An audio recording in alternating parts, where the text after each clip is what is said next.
hoggers.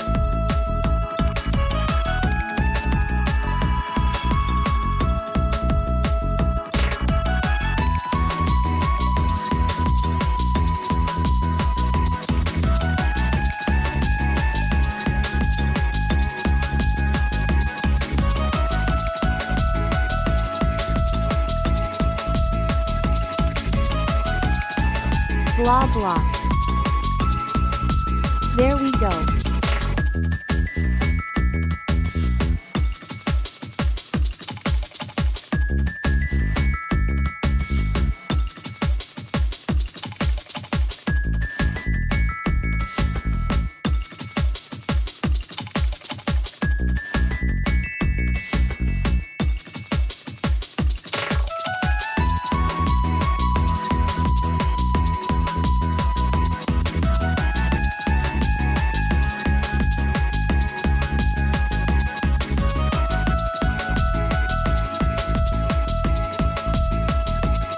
UDoALG.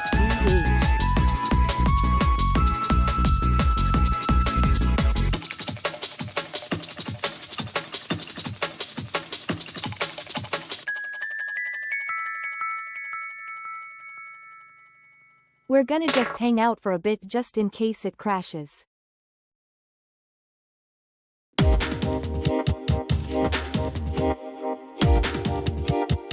Okay. At least we have 8th escape music.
tilde lumino 102 hihi lumi raid tilde lumino 102 hihi lumi raid tilde lumino 102 hihi lumi raid tilde lumino 102 hihi lumi raid tilde lumino 102 hihi lumi raid tilde lumino 102 hihi less than 3.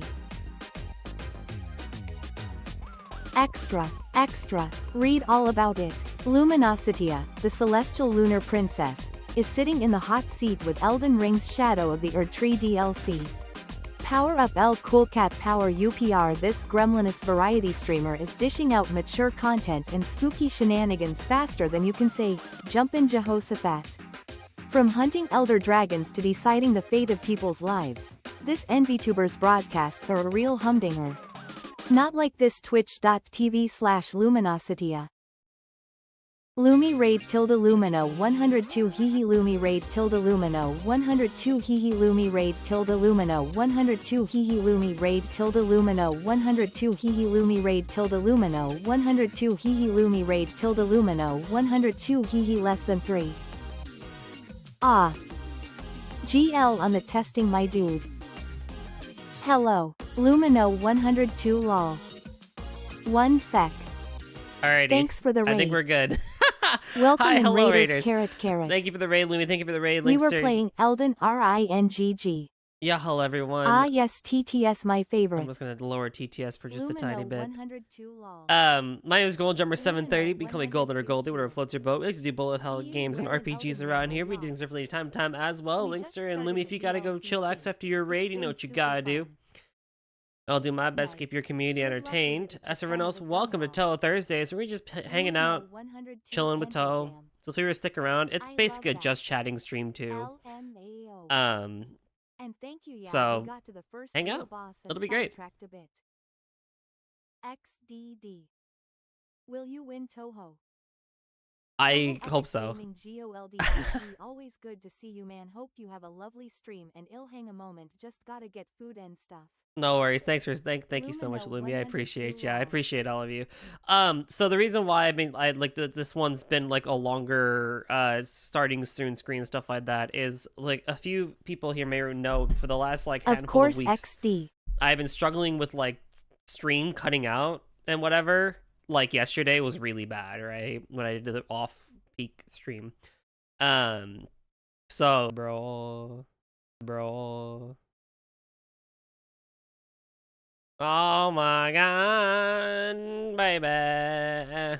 Oop. Yeah. Brew. See, I cannot understand why it is doing this.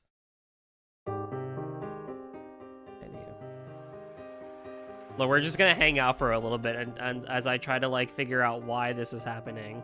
So anyway, this is what's been going on for the last like 3 weeks of stream, so I'm trying to troubleshoot a little bit, and what better way to troubleshoot than on a Touhou stream of all things. So yeah, if it does disconnect, just stay, just refresh. I promise it'll be back. And eventually it just sort of figures itself out, and I don't know why you do that. You know?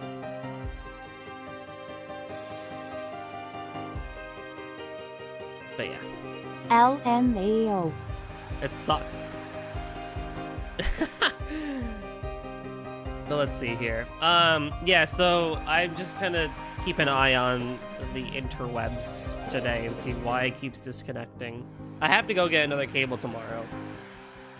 Even though I have a good cable. I think I'm just gonna go get a new cable tomorrow. Also, I'm using the wrong PNG tuber. Hold on. Wow. I was using the wrong one. And that's not good. You know? Okay. Monkey.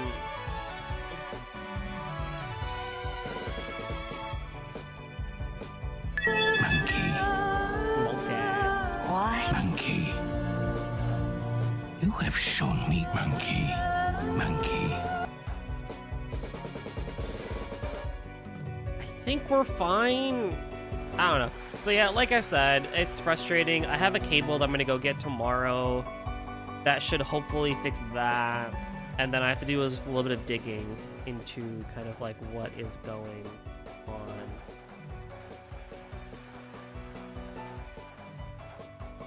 Actually, I do have a note here to check some.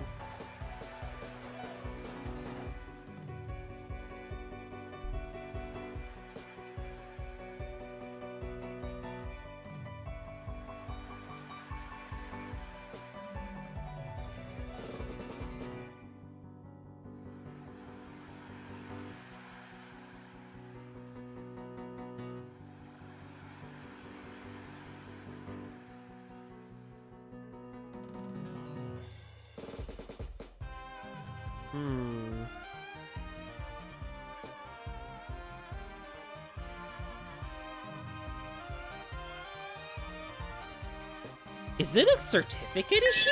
Am I glad he's frozen in there and that we're out here and that he's the sheriff Huh. and that we're out here and that It could be a we're there and certificate. that we're out here. Oh We're my out God. here. What I want to know is where's the caveman? I just remembered we're out here. What I want to know is where's the caveman?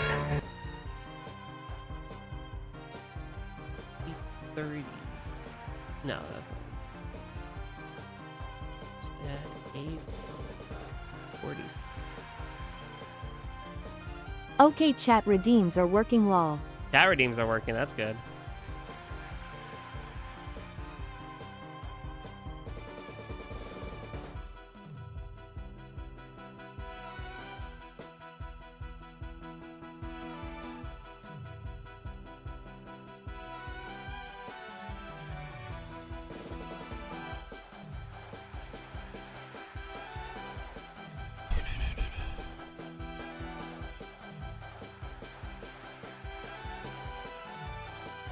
Huh. It could be a certificate.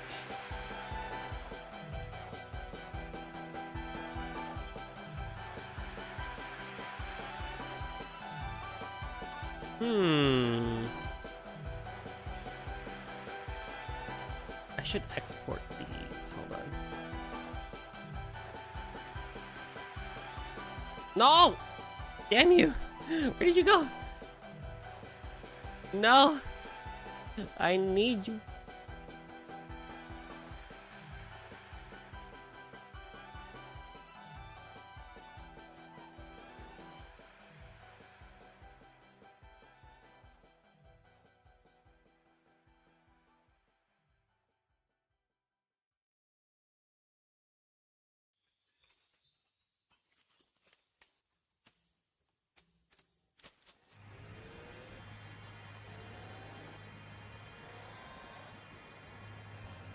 I don't think I actually share this song. Hold on. I need to put songs that I can actually play.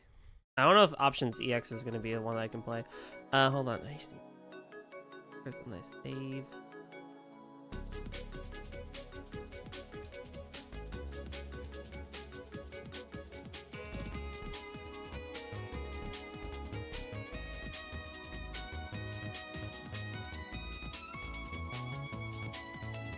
Nice. Okay, thank you for your patience, by the way. We will get to Touhou, I promise. We will get to Touhou. I just need to keep an eye on and see why this could be a thing.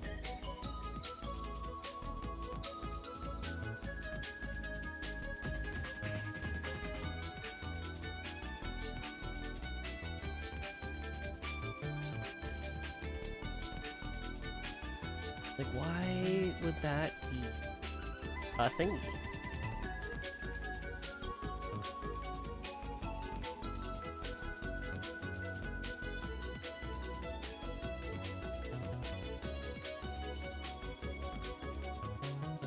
Whoop.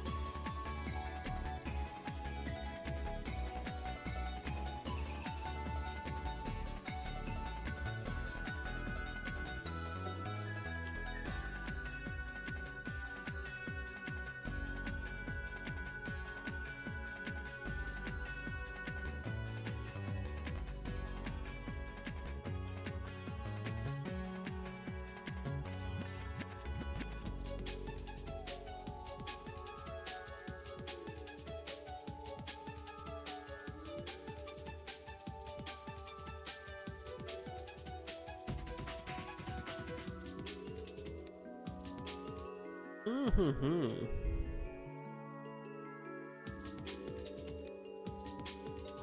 Bluetooth media, that's a LAN. That's that. I don't need that. Okay, I think we should be fine now. I have some investigating to do on that one because at least I have the logs for what happened at least at that.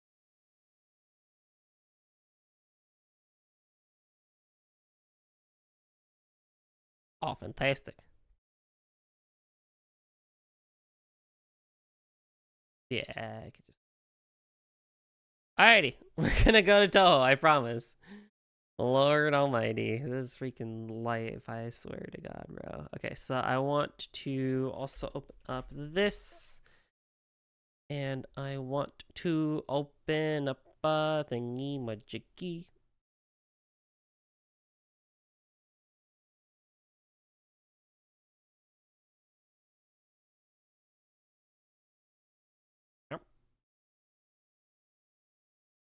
Also, I think TH Prac works for Touhou 19 now, right? Aren't there options? Knock on wood, let's have ourselves a good one tonight. Honestly, though.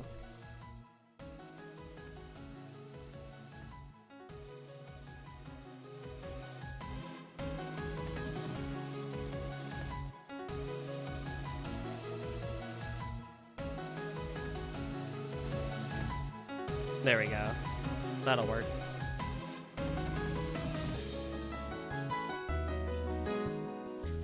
Okay, so the plan is today is to spend the first half practicing Yachie in PvP mode, and then the other half is going to be, whatchamacallit, actually doing attempts. I also swear TH Prac does work with 19. I don't know like what it does though.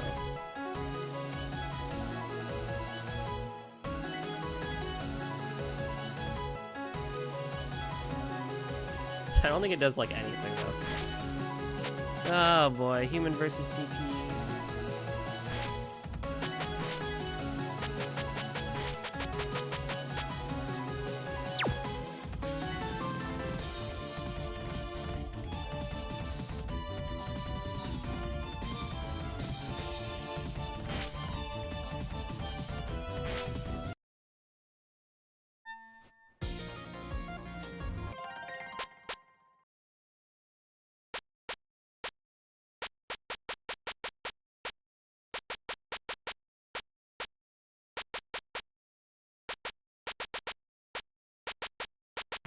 I don't think I need the right side for that. I don't think I actually need any of the custom stuff for...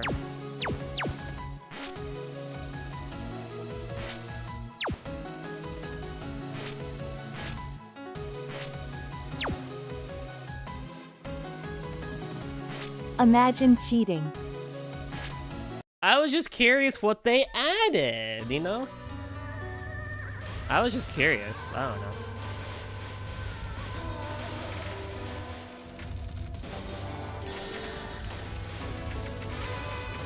I also have to warm up too, because this is a game that you kind of have to like warm up in, honestly.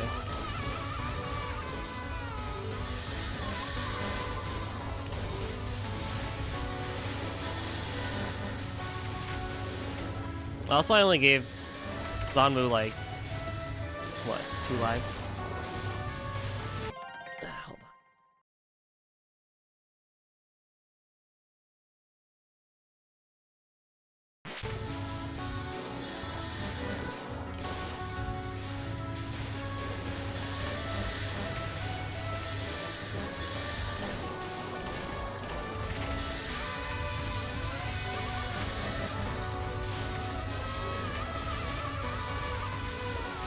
We're gonna try and go for kill strat. So yeah, I tried doing some investigation / asking a coworker, and it's really like troubleshooting this thing is like this Ethernet thing is like a really like a pain in the butt, honestly. But it's really just a matter of like trying to see what we can and can't do.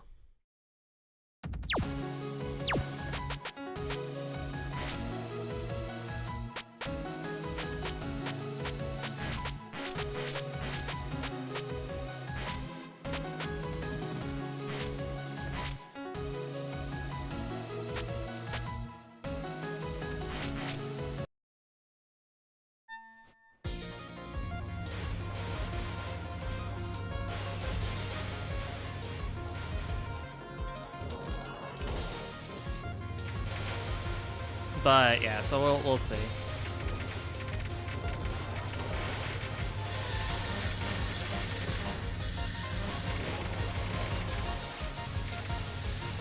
Nice. I chained enough to get my own manual. That's cool. I just keep on going, honestly. So yeah, I think a cable will help for sure, but I need to see, like, my driver's up to date. My Wi-Fi, like, company, like, the router stuff is all up to date. It's like, everything is kind of where it should be.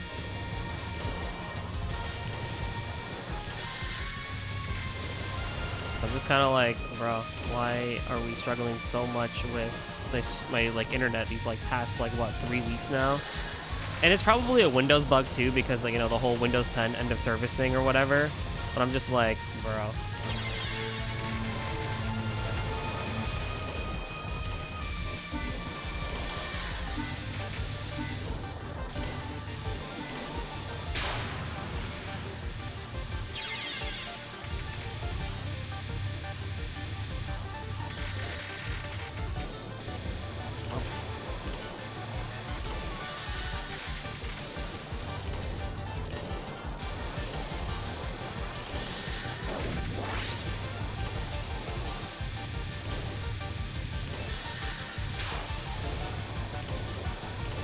Milk these for as much as we can, honestly.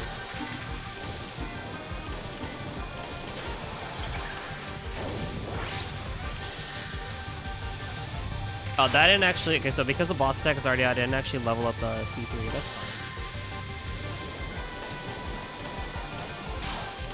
What?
Oh, you freaking hell.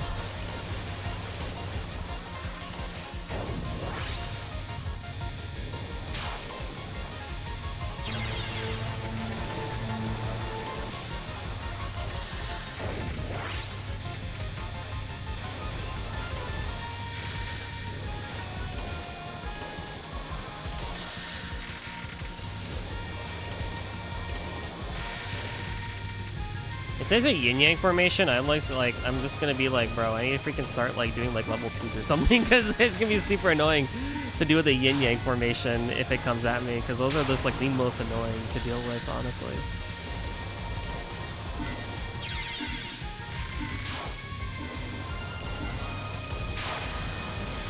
I just need to be careful about pellets. The pellets can get pretty nasty.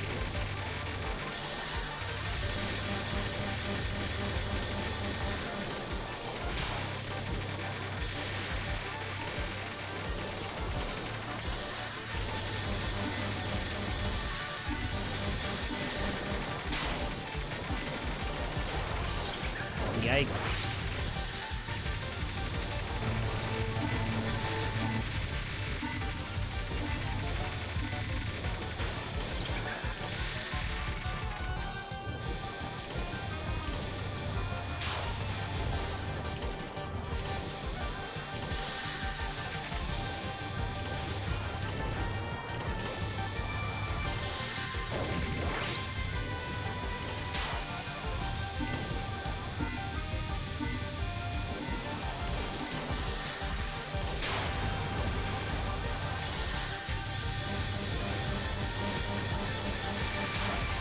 That still hit me? That's crazy.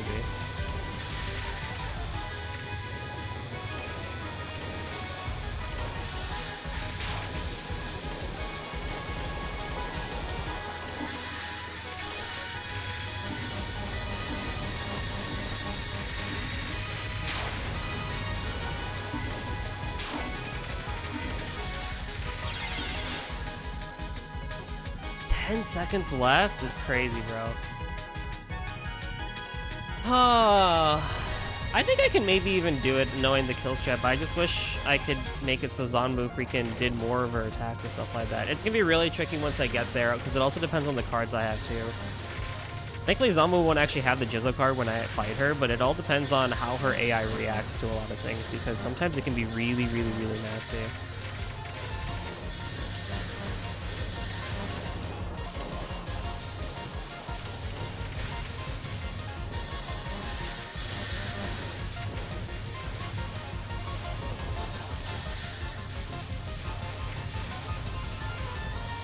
So we'll see. I don't know.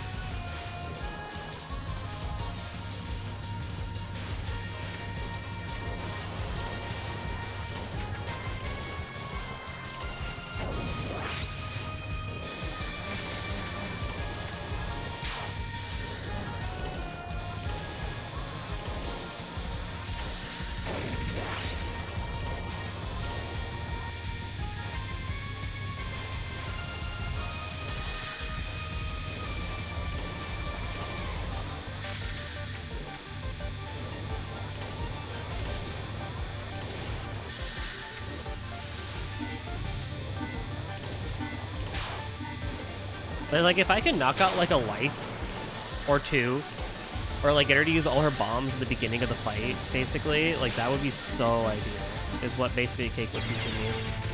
The strat came from Cake to basically see if kill strat was still viable. It's viable in the original version of the game before patch, but I think it became a little less viable during this patch, but it's still doable, it seems. It's just you gotta be really aggressive from what I was looking at with Cake.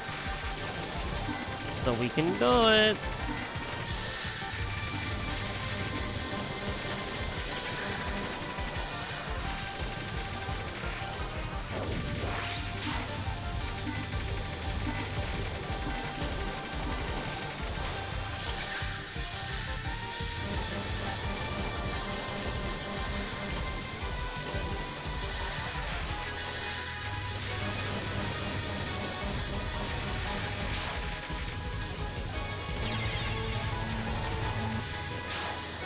Yeah.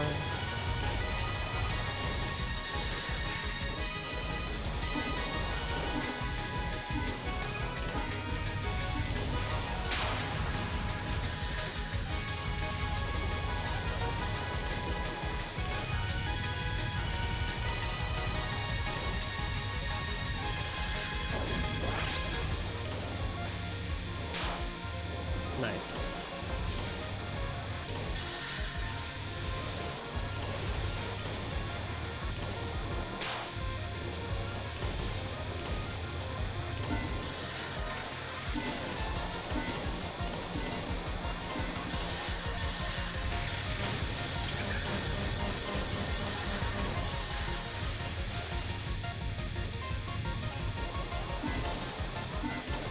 Please, just die.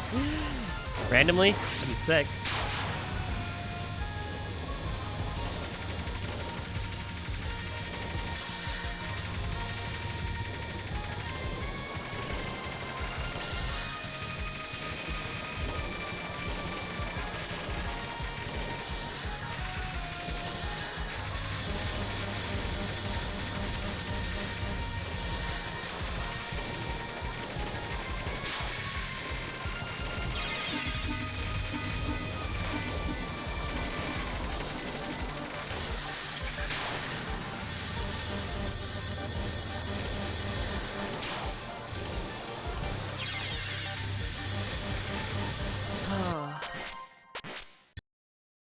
I think I get it. I just need to get there.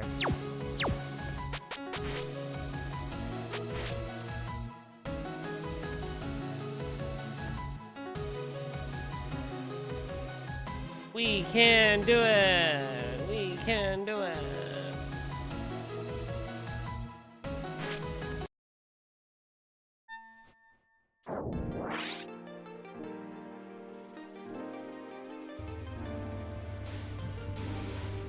Oh, you know what I haven't used? The BGM pack. But I don't think it really matters, right? For Yachie's route? Because everyone just usually plays like their main thing anyway, right? because you fight basically all the new people.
Not nice. That's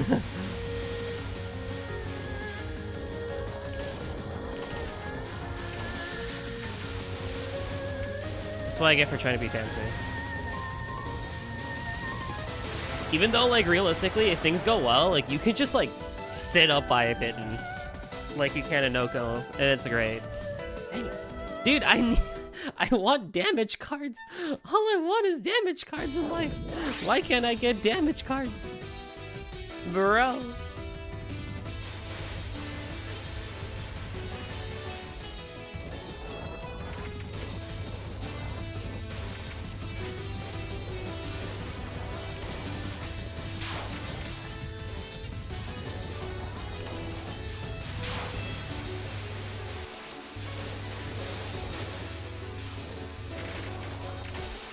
So I was thinking, I kind of think I do want Sisyphus to be my next thing, where I do all 16 shots instead of just 4. Because I was watching Saris do some autumn scoring today, and I was like, I actually do want to play Sisyphus again. I like that game a lot, even though it's frustrating with stage 5 and, Okina's final spells, but, you know, it's a good thing, I will say. Thankfully I can bomb, you know? I will probably... I don't know how I want to do releases, though. I allowed hypers in Wabok, so I feel like releases are pretty fair game. Like, use the mechanic, right?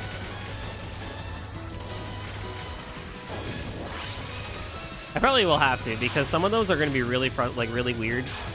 So I probably will need to actually use a lot of releases to get resources, like live and stuff. Now that I think about it. Like, I'm trying to think what cursed options there are. Like, what? Aya Summer or something? Aya Spring could be cursed? I don't know. Aya Spring, I think, does feel pretty cursed. I still haven't played any of the Touhou games past 13. You gotta. I'll take it. See what's up. How you doing, friend?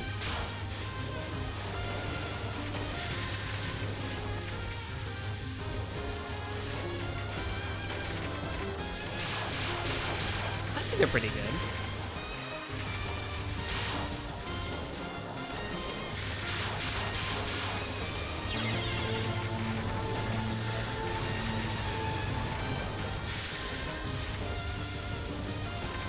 This is not good.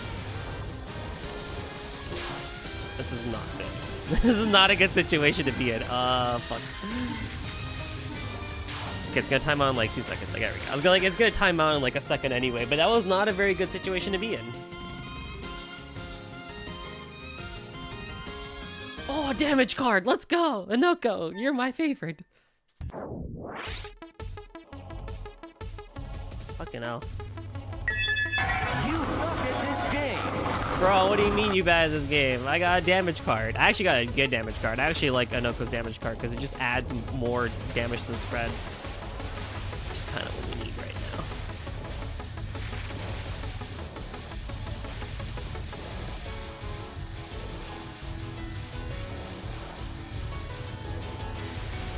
There's I think it's all three, right? There's a front, yeah, there's a front and two sides, but the front one is really what matters the most.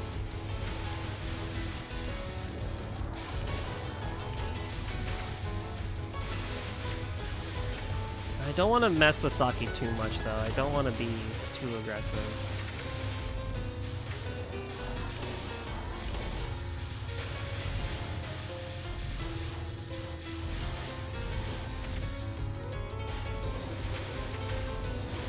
I may have to if I want to get this fight going.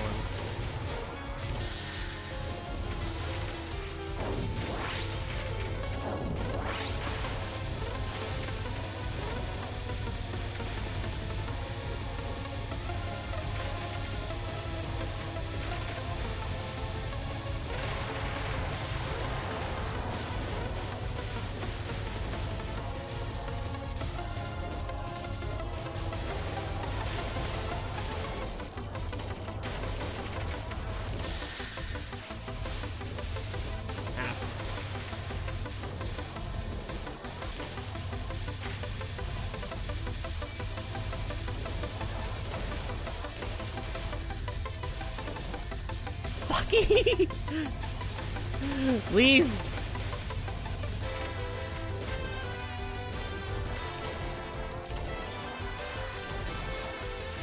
Oh my god. This bitch. This dude. Look at this dude. Oh my god. Wolf bullets, my favorite. There we go. Honestly, surely this gives me a boss attack, right? Surely. Surely.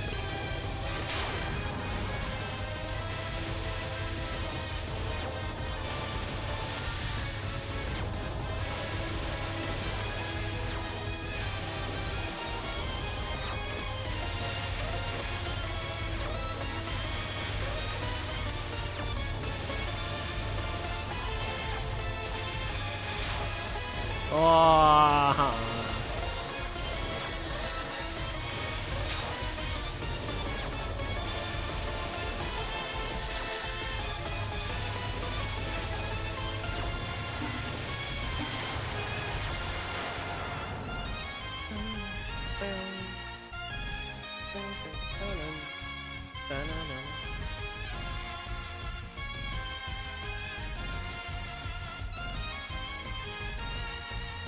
This card, like, does not mean a lot, thankfully.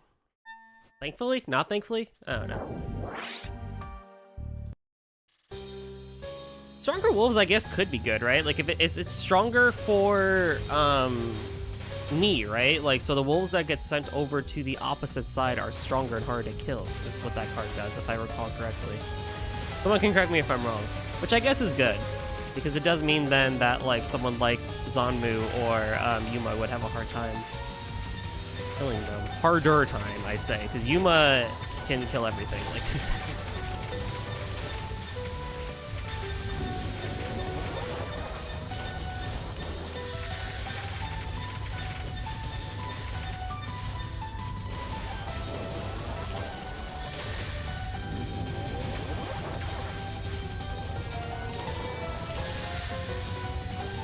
I swear I've seen this background in an older game. This is the 10 Desires Stage 3 background, actually. I think the one with Yumu in Stage 2.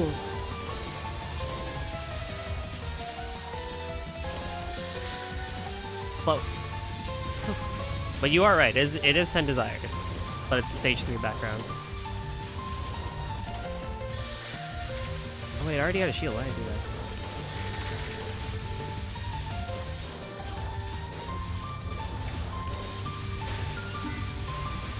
Yeah, Zune reused a ton of backgrounds for this.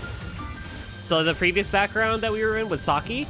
That was the Touhou 17 Stage 1 background. Which for the past few weeks we've been playing Touhou 17, so careful people shouldn't recognize that one. Stage 1 was new.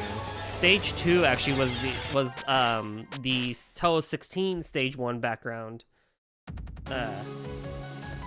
So there's a lot of like stage 1 reusing and stuff like that.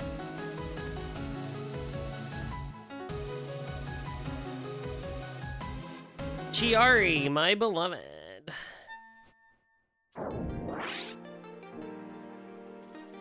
This one's completely new. Oh, that's not really completely new. It's not new, is it? Isn't it just a LOL-K stage 1 background? But like a little different? Lol, I wouldn't know for newer ones, Rip. Actually, it is the LOL-K stage 1. I'm lying. It's not new. It is LOL-K stage 1.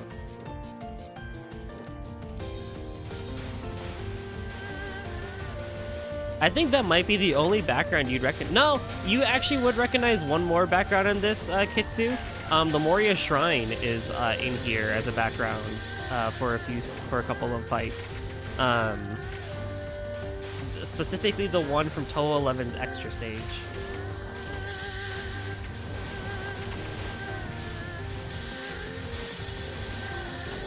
Which is not the shrine, is it? That's not Moria Shrine. That's that is Moria Shrine, right? I'm going crazy. That is a shrine. Kasane shows up. But the whole thing was that like Kaneko freaking is like messing with the hot springs underneath or whatever. That's an iconic one.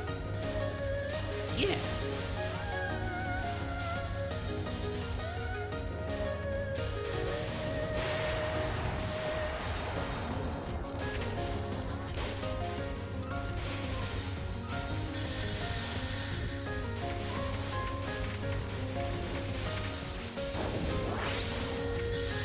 I think, is there actually any others that you recognize? I don't think so. I think those are the only two. Yes, it's leading toward the shrine. Yeah!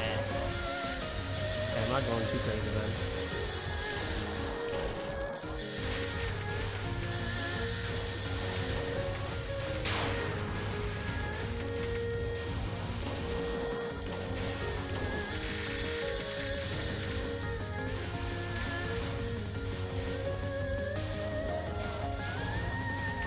I especially remember in the Touhou Minecraft world that people tried to make accurately. Ooh. Do they ever succeed at those? I know a lot of Minecraft projects do succeed eventually, but like they take a long time to do so. Like a very long time. Because you're essentially just creating a pixelized representation of something. And it depends on how big of the scale you want.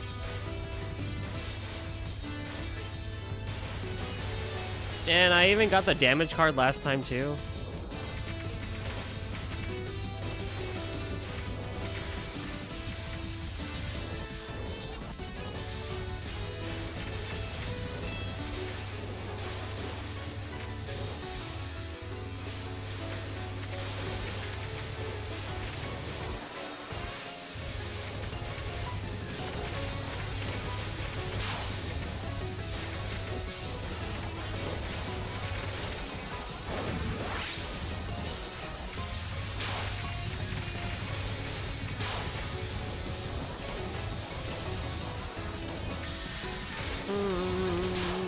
Uh-oh.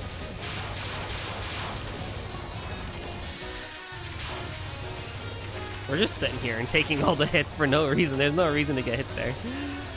There was no reason to get hit there.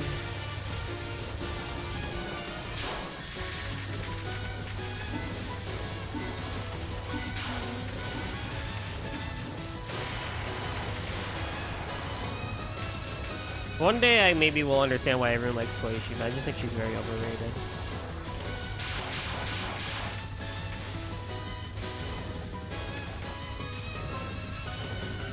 Cool fight though. I mean, I enjoyed her fight minus the stupid survival card. Oh my god. Freak that card. Hell.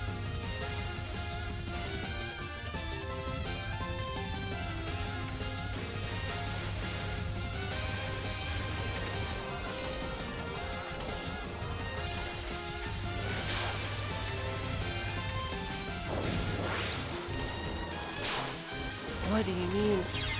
I checked it last over half a decade ago and it was pretty incredible. I don't know if it's been kept up with.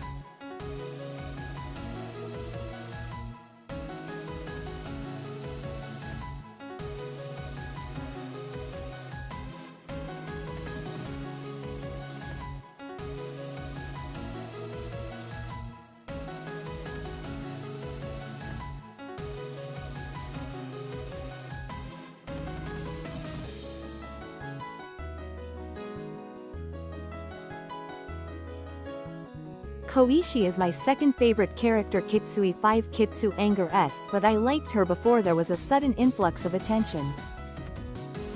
Oh, you were one of those people? Yeah, I was there before it was cool, you know what I mean? Alright, so explain to me, what is it about Koishi that's so cool? PFFFFT. I should look up the Touhou Minecraft one, that'd be cool. Koishi cute. But there's cuter. Now there is. I guess maybe when Essay came out, up until that point, I could believe it. Now?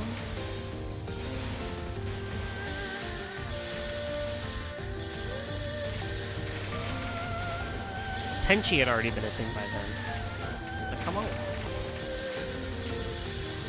I'm not saying I'm biased towards Tenchi, but I am saying I'm biased towards Tenchi. All I'm saying, she was just half a game earlier.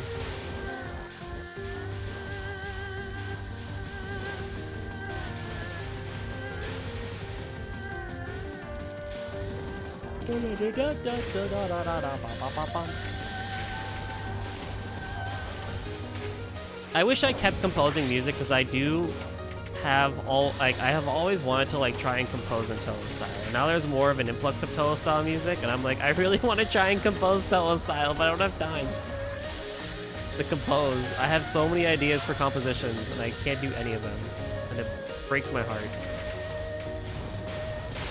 I do want to make a Danmaku game one day, though. For that, you do need music. I studied psychology, and she has the most interesting psychic powers in fiction in general. That is a fantastic reason. I won't even lie. That is a fantastic reason to like a character. That is great. And it's I see what you're coming from too, because all her spell cards are I named wish after I could hug psychology. Koishi IRL. Right? Because she has the id, ego, super ego spells and stuff like that, and like it's the whole like she's there but not there phenomenon. I think at least like from I remember from Yulil, from that was like her urban legend where she was there but not there with the phone call. No, that's actually that in that respect, Kitsu, that's a good reason.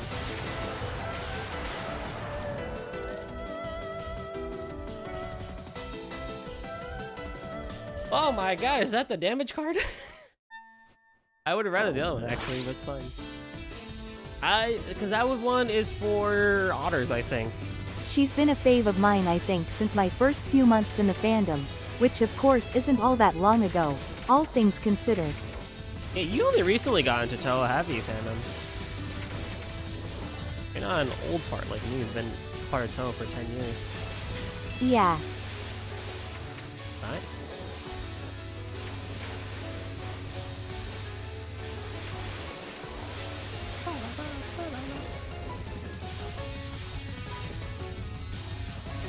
I mean, look, I'll say retire. I should retire. Maybe it's time. No, I'd still play casually. I mean, even if I stop playing Lunatic, I'll still play normal. I enjoy Touhou too much. I mean, like, I'll be honest. My whole reason for liking Tenchi and for her being my favorite character is that she just literally is my favorite design in the whole series, and still remains so. Like, Yachie being a turtle got really close because whole turtle persona stuff like that. But Wobok came out before I did TNG 2, so that was kind of not really an opportunity. But yeah, I like Yachie's design too. Some of her art, like fan art, is so sexy. Like, it's really good. But Tenchi's design really just clicks with me the most, still to this day. I always say I could live without her personality and kind of like a lot of her lore and stuff like that. Especially after AOCF when she got kicked out of heaven, which is still stupid, but I understand why. But like I thought some of her stuff in Scarlet Weather Rhapsody was cool.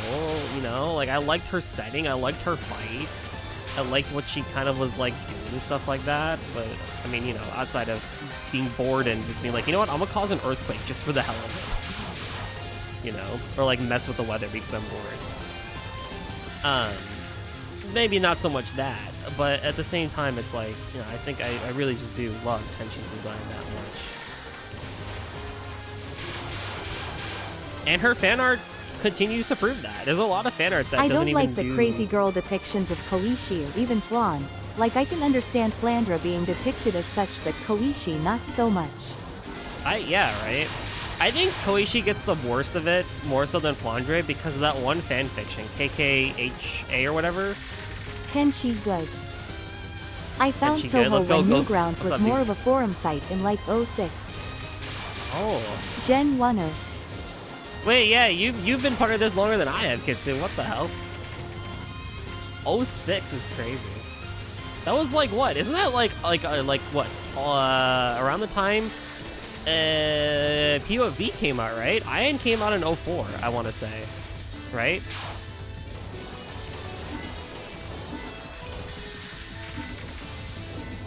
You basically came like right before the next generation came in. I have been around since 99. Oh. You know what they call that? Oh my god, another damage card. It's crazy. Call that being old. Alright, well, at least if you give me stronger... this double damage card's nice. I'll at least take that. I can live, then, with Chiari not giving me hers. Although I would prefer Chiari's... I am older than EOSD. Fucking help me.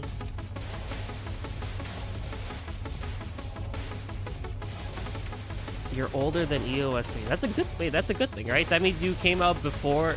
You came out. Yeah, you came out before EOSD. It's such a crazy thing to say, but you know what I mean. Like, you were born before EOSD, right? But only within 1 year of the game. Oh. And we'll count it.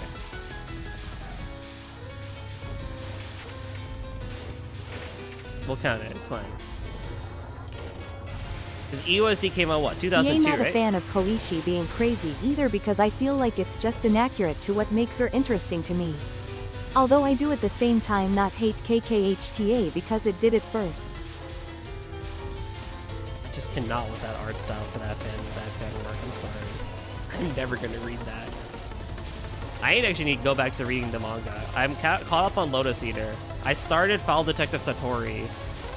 I need to finish the fairy manga still. I forgot where I was on that.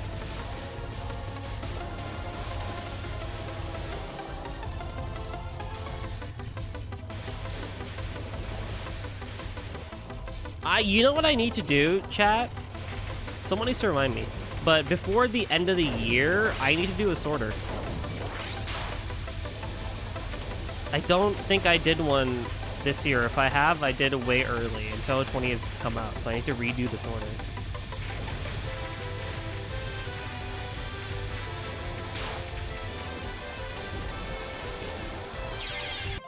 Ah, I should have just stood there.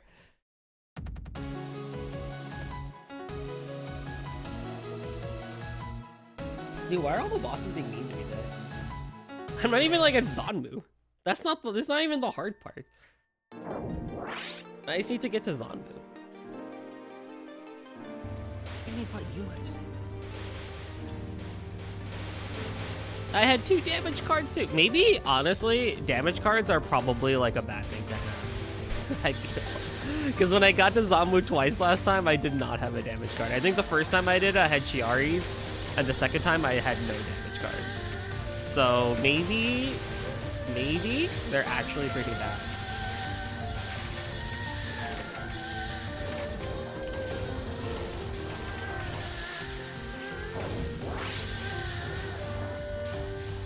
But yeah, I'm still kind of waiting for character design to come in and be like, oh my god, you're way better than Tenchi. I think, I did say, I think in... I know I said it before. Like, there was a character that came really close. It wasn't Yuimon. It might have been Ubame, but then she did not have blue hair. If Ubame had kept her blue hair from the demo CD art in Fossilized Wonders, she might have actually become a favorite. She was really pretty. I mentioned at one point, like, oh yeah, this character was like really close to becoming a fave. Like, if I was not a Tenchi fan, like, I would have been a this person fan. Although I'm wondering, when we do Touhou sorts now, right, and Toyohime shows up, and you're doing the full thing, including PC98 characters, do you vote for Toyohime twice? No, right? Because it's not a different version of her. Like, there's two versions of Raisin. You take the manga version of What Raisin. about Hecatia?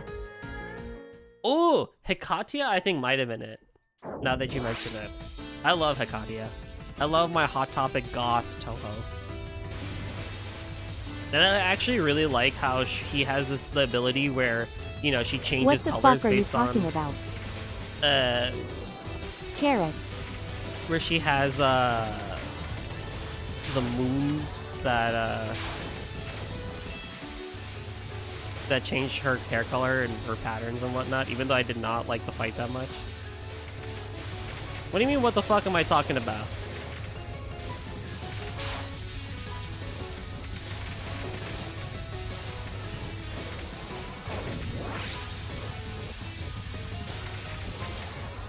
Pay attention. And she comes in all three hue groups: red, yellow, and turquoise. Turquoise? Why did we have to phonetically spell that one? Can TT is not spelled? Wait, why did we say turquoise? That's so good. Alright, go. Turquoise. Ghost, what did he not understand? He's not gonna tell me.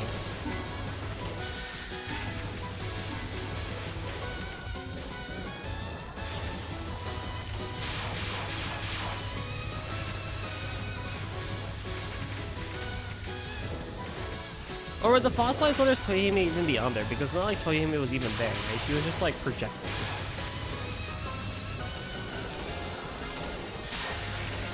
Oh my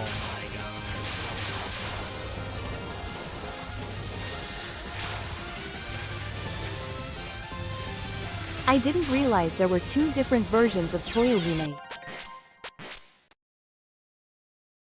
It's not that there's two different versions of her, but it's like what I What? was saying was, like, so when you do the Touhou sorter, right? There's two versions of Raisin. There's the manga version, and then there's like actual Raisin. So she ends up being two different items on the Touhou sort.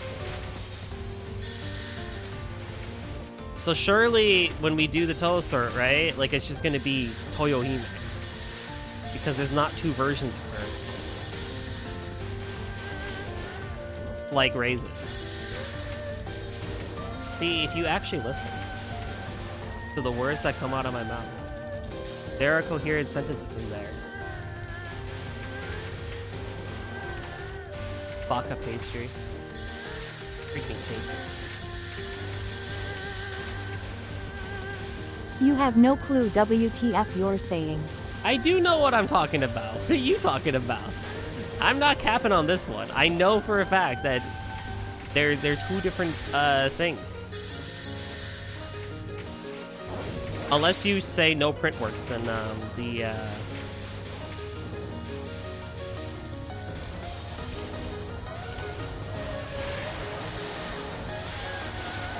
the sorter option. Although it would be interesting to see if the Touhou sort put This is gaslighting ATP. This is such gaslighting. It would be interesting though to see if the Touhou sort uses Good night. Good luck. Good night, Hannah. Thanks for stopping by. The updated diary Toyohime art.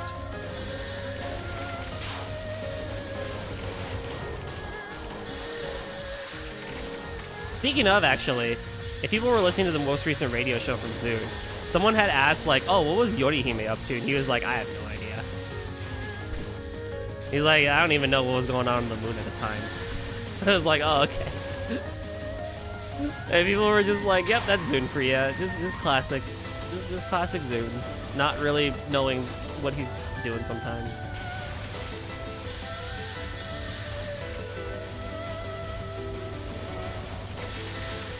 Cake decided to not show up for stream because it's just UDoALG. And then was like, you know what I'm gonna do instead? I'm just gonna gaslight Golden. Radio show? Yorihime's still riding off that high for winning that 4v1. Yo, so true though. So every month or so, give or take, Zune does a show. It's like a drinking stream with him and his like buddies. and they'll usually talk about a handful of things. Like this previous one, they talked a lot about like Touhou 20 and other things. I can send you a link to it if you want, Kitsu, afterwards. I think they call it the radio show, right? But basically, Zune just goes out drinking with his buddies because we all know Zune loves drinking beer and everything. And a lot of times he'll just like say things or answer questions about certain things related to what's going on in Touhou World and everything. Or like he was on a broadcast recently talking about like Lost World because it was like Lost World's, I want to say 4th anniversary or something. And he was like commenting about how like some of the designs for some of the characters, like Yomu would like never do that, or like that just feels off about like insert character here with like Lost World design. It's like, oh, that's always Zune. Sure, I'm out of loop on modern Touhou. You're not missing. Oh my god, Inoko, what are we doing? She's so mean today. Fucking crazy, bro. I am going to harass you later. Yeah, okay, sure, bro. I'm surprised he'd talk about fan games lol. He really only talks about Lost Word. He doesn't really talk about others. Like, if you ask him about, like, I don't know, like, Fantastic Damaku Festival 3, like, he's not gonna talk about that. I think it's because, like, Lost World is, like, isn't it officially licensed? Like Cannonball was? That one I could be wrong about. But I know, like, it's like very up there. So he was invited to that one, at least.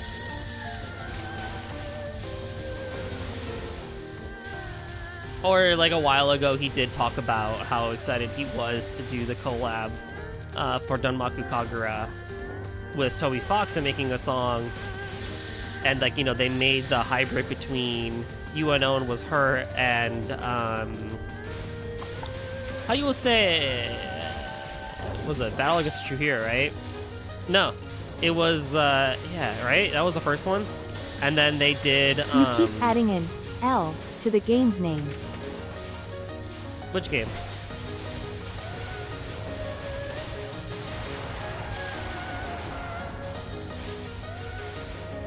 And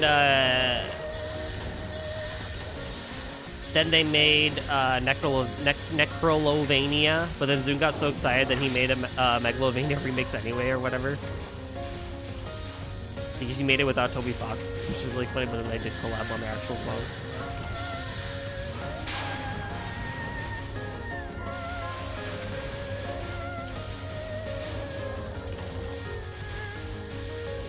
He did what with Toby Fox? He made a collab song. He made not one, but two. They made 2 songs together. Oh no. Toby Fox was asked to do a song for Touhou Danmaku Kagura, which is one of the rhythm games that was available, like, is available. And I think they had, like, I forget if it was the fact, like, they asked him or he asked to, like, work with someone because he had never really, like, done a song like that before. And they paired him up with Zune. He was like, oh my god, this is crazy. And so then they released last year, UN Owen was Hero or whatever. It was a hybrid between UN Owen's Her Battle Against a True Hero. And then later they made another song, Necrolovania. But Zune had already also done a Megalovania remix because he really wanted to do it. He got so excited. I was like, oh, you cute boy. I don't get what people see in him personally. Who, Toby? You know, just passionate dude that made Undertale and now Deltarune, right? He, in a way, I would argue, spawned a lot of the modern indie developer. Like, indie development was already a thing. It's not like it never died, right? Like, Dojin culture never really died. And stuff. One sounds more like CUN's composition and the other sounds more like Toby. Yeah. But I would also argue that Toby did, in a way, reignite / reestablish what it means to kind of, like, be in the indie scene as a developer in the West. And, you know, Japan loves Undertale too. I mean, Toby was recently in a meeting with like a bunch of like people, including like Yoko Taro. Like he was at lunch with like a bunch of people. I think Kojumbo was there, Kojima was there, Toby Fox was there, Yoko Taro was there, and like a couple of other like heavy hitters. So like this dude's like, he's up there now. I suppose. Undertale's music is very derivative emo. It is very derivative for sure. He's improved a lot though. Like if you look at some of the Deltarune songs that he's composed, like I think he's done a lot of improvement. Like I haven't played Deltarune in full outside of like chapter 1, but like I was listening to Third Sanctuary, and I'm like, holy time zone or time signatures, like this is crazy. And it's a good composition overall, so I think he's gotten better in that regard. But I can also understand that he is very whatchamacallit, I could see some people saying that he's an overrated person / a lot of it doesn't really make a whole lot of sense.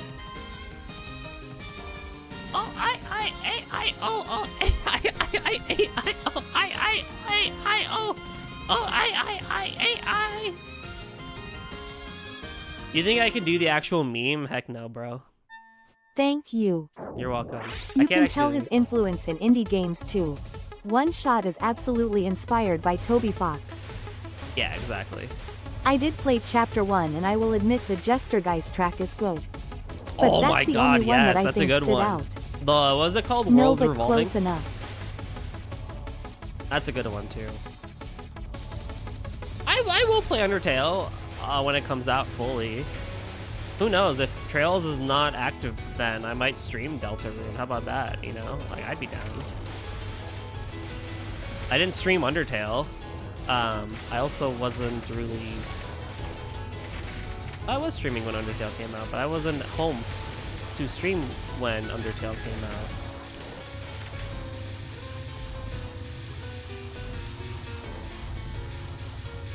Way back when. I was in the very early stages of streaming, so I don't think I even had considered trying to become an Undertale streamer.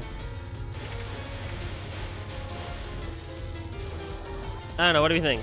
Should I stream Deltarune when it's officially done in like 3 years?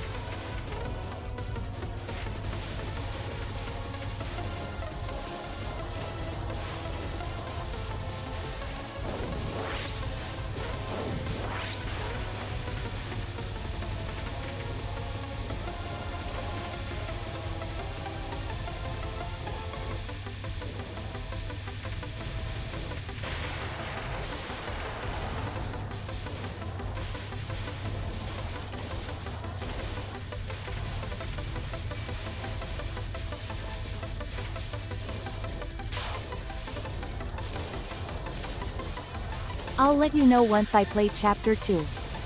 I bet.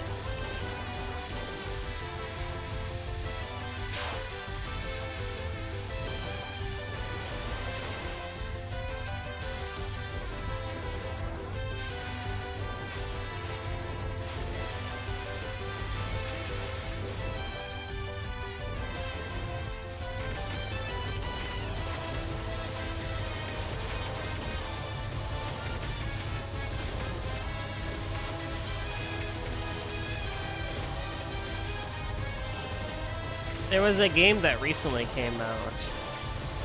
I think it came out earlier this year. It was on sale.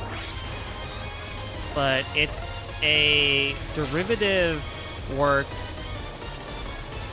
inspired by the Japanese RPG Moon. And I think the original of it, or something like that, inspired Undertale. And then Undertale inspired this game or something like that? I don't know. It's like, I don't like. There's a weird like chain of events there, but it's like,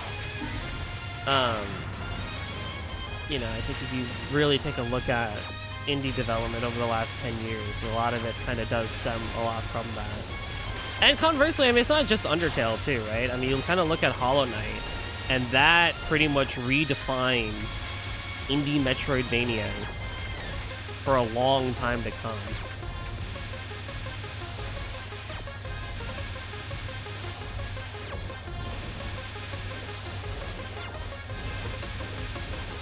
for better or for worse, maybe. I can't really comment too much on it because I have not played Hollow Knight. I have not played Silk Song, and I'm not the biggest fan of Metroidvanias.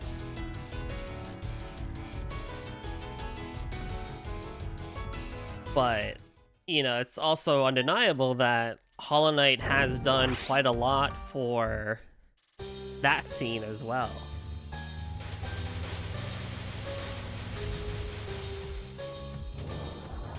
I think the problem with it, and we were kind of talking about this on Cerulean Skies the other day during Joey's stream. Silk Song do be peak. I believe it. I do believe it. I maybe will play it one day. I just don't. No, I own Hollow Knight. It's crazy. I own Hollow Knight, but I just haven't played it. So I'm just not generally a fan of Metroidvanias.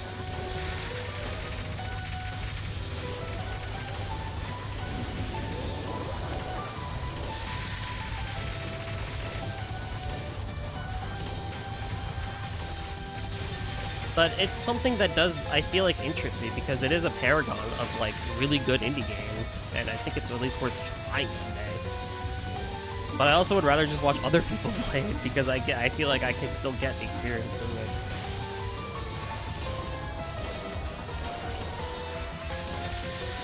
But it's like, I think right now with indie development that we've now seen a downtrend of since, you know, the initial phase of Hollow Knights and Undertales is now we have these weird amalgamations of ambition of indie game, and they kind of are starting to silo themselves a bit too much, and it's just becoming, I feel like, that much harder to want to try some of them too, which is a really bad thing to say. But like every now and then, if you scroll social media, you'll see like a trend where like indie developers will kind of like help gas each other up in marketing of basically having some post that's like, oh, our indie game is inspired by, and then you insert like 4 game titles here, right? Friendslop is the best indie genre. Friendslop is a thing. I have thoughts about that, but more on that later. You know, or it's like, oh, my indie game has 3 bullet points. And it'll be like, you know, it's like this, it's like that, and it's inspired by this. It's like, okay, sure, no problem, right? Recently, there was one of those where it was like a 3 bullet point thing. And there were so many of them, chat, that was some amalgamation of Devil May Cry insert something else. Right? And a lot of them had really good looking worlds and stuff like that. Cool looking graphics I and just did a stories and stream the everything. other day going trudging through the swamps of Indie E-Slop on the Switch. Wait, that sounds awesome, actually. You gotta tell me how that went. That sounds really like a fun idea. So much AI garbage. Oh, I bet. And Nintendo is fairly, like, the Japanese side of things is fairly okay with the idea of a lot of generative AI stuff, so that's kind of no good. But it's like, you know, you look at a lot of these games and it's just like we're making long-ass combo systems with enemies that don't even really stagger or feel like you're hitting anything. And it's like, why? I understand you need to have an engaging system, but I feel like sometimes we're looking too much at the engagement of something and just not at, like, just what we're trying to do in the first place. So many combo system games, and I'm just like, bro, I don't need to play Devil May Cry or Bayonetta like every single game that I play. Like, it's okay. Like, I can play something else or something a little bit more chill, you know? You know? Like, for example, I'll use Duskfade as an example. AI-generated COD copy. I don't know about that one. I like Duskfade as an example because I think it is trying to do something a little bit different. One of the best games in the list was Paw Patrol Kart. Oh god. And what it was it was a There hybrid is one between Jack releasing and this year. Daxter and Kingdom Hearts. And I'm like, okay, see, at least that feels like it feels a little bit interesting because it's like, okay, you have the platforming and world of Jack and Daxter, but you're trying to have a combat system close to Kingdom Hearts. Like, I can mess with that, even though KH2 onwards became It is Devil May called Cry Call style. of Duty Black Ops 7. Oh my god, yeah. Whatever. You know, I was like, I could give that one a thing. Or, you know, if you look at the platformer side, there's Play Pseudo Regalia. I do want to play Pseudo Regalia, for sure. You look at something like Windswept, and I'm going to play Windswept because it looks like a really good Donkey Kong Country type thing. But there's also a few trailers of Windswept that almost turned me away because it looked like a Celeste clone. It looked like a high skill ceiling platformer, and I'm like, I just don't have interest in playing super high skill ceiling Plus platformers. one's such a good platformer. Why does this new Touhou have a spork? Oh boy, where do we begin with Yuma? Okay, so someone explained Yuma. She has a spork and like drinks and eats blood and petroleum. She's like Salutations, Goldie. digging in hell or whatever. She was in Touhou 17.5 Sunken Fossil World. The last fighter technically to come out for Touhou. What's up, Rio? You know, and like I was like, I almost don't want to play Windswept because it's looking like a very high skill level B-side Celeste clone, and I'm like, just give me game, man. Just give me game. I just want to play cool platform with Turtle and Duck. At the same time, I want that.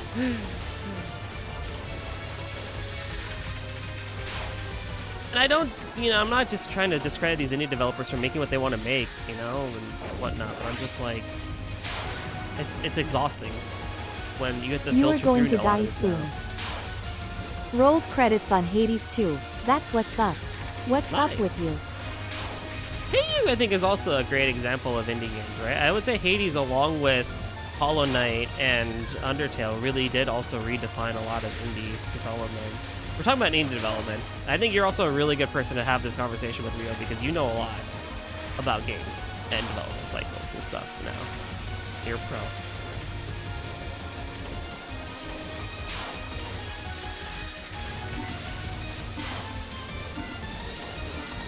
So she's Shia LaBeouf in hell. Yeah, pretty much. Hylix is also peak. I need to learn more about Hylix. And so it's like, see, we're bringing up examples that have really good stuff in it, right? That are kind of breaking the mold and being different. An interesting discussion indeed.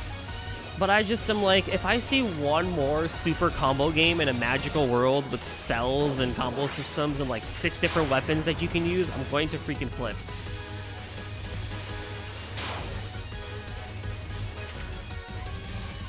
If I see one more Touhou platformer trying to be like 20.5. Celeste, I'm going to flip, you know? And if I see one more pixel sprite RPG, 2D platformer, Metroidvania, combo system, hard bosses, 2D thing, I just... Come on. Yuma, what the hell? Why did you bomb, bro? There was nothing there. IO Hylix rocks. I gotta play Hylix too. I miss when indie games weren't actually small companies. Are they? The thing is like, are they though? What indie company even acts like a small company that's not the company behind Hades, whatever they're called? I forget. Super Giant, right? Like, look at freaking Hat in Time, Gears for Breakfast. They've only made one game. There's other characters if you don't like the Pixie Sorcerer. I'll add to the examples given. Stardew Valley. Redefined the whole genre. Stardew Valley really redefined that whole genre. And let's look at how many Stardew Valley clones have come out since. How It's many a shame farming that sims indie do you chases have to go trends really through? hard, when You I know, much to be prefer like, this experimental is a good indie farming games like sim. how I know experimental Juniper's the early played like at least 2000s like games 2 or were. 3 of them. And they all do very similar things. Not the card that I wanted, but I will take.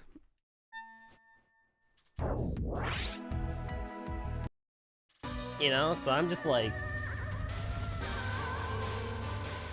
I don't know what I even want, personally. But I know what I don't want. And I'm not gonna play them. That's fine. That's my choice and my opinion. But it's just like...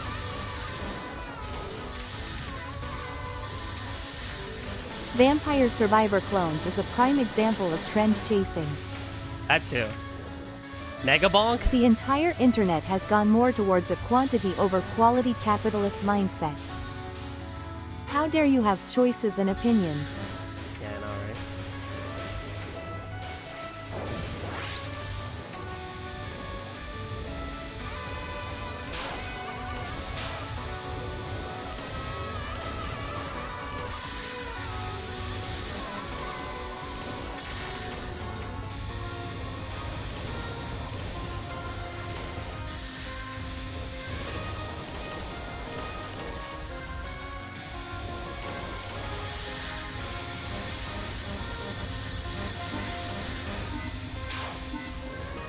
Why am I trying to do this?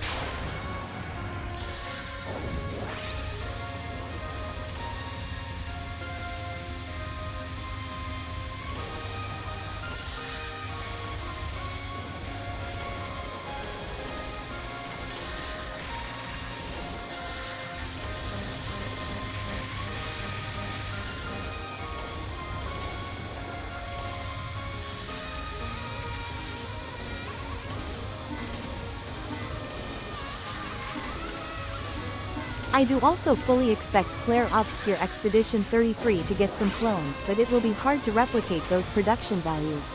I'm honestly not. I want to play that game and I want to give it its best shot, but I'm not gonna lie, I freaking am not looking forward to the clones of that one and the conversations around it.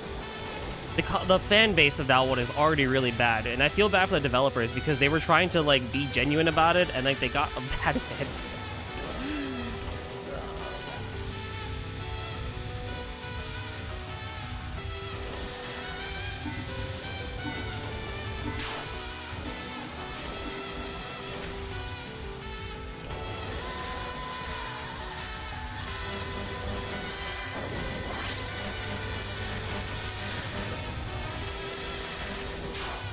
I hate everything.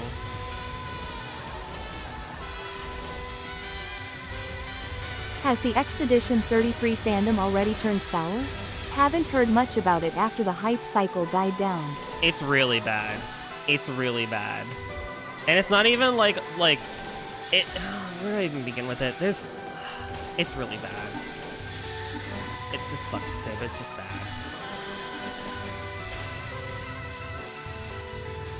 Oh.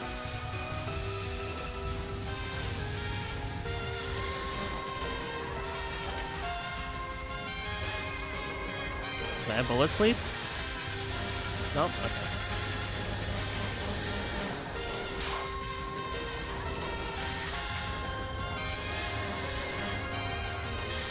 I want to throw a boss attack in there. Is it something to do with gatekeeping builds? You aren't being aggressive enough. I don't know how much more aggressive I can be here, man. I don't want to progress the fight too much.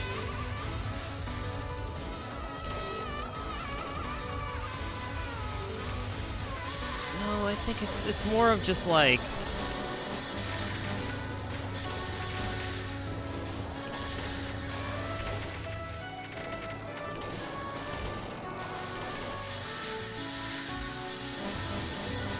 It is true I'm not being aggressive enough. There's not enough otters to like even really overwhelm her. I do realize that.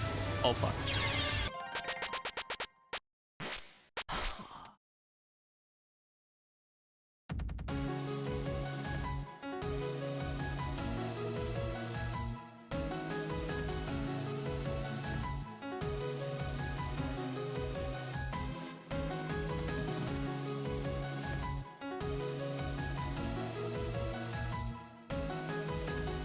You need to think Otter the Box. Otter the box. Yeah, sure. So back to Expedition 33. It's more of the fact that like it's like the Persona thing where it's like people think that Expedition 33 is like the only game to exist. There have been so many people that have been like, yo, no, like all the RPGs that came out this year. Imagine getting beaten by someone with a spork. I know, right? Like Trails and all the other ones, like I think Final Fantasy Chronicles and stuff like that.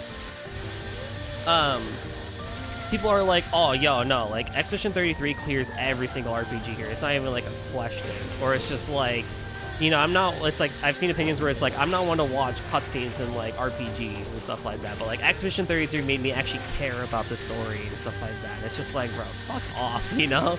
Get out of here with that entitled shit and whatnot. You have one good freaking you know, Bamco style RPG, and you're like, man, this is crazy, you know.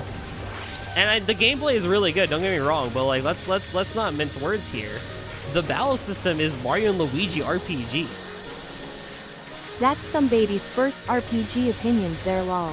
There's a lot of baby's first opinion RPG opinion in here, and it's like honestly, so I was toxic. thinking about it, and this year has actually been rather dire for proper new RPGs. Not remakes or remasters, and I think that contributes to this. Definitely. Definitely. you know?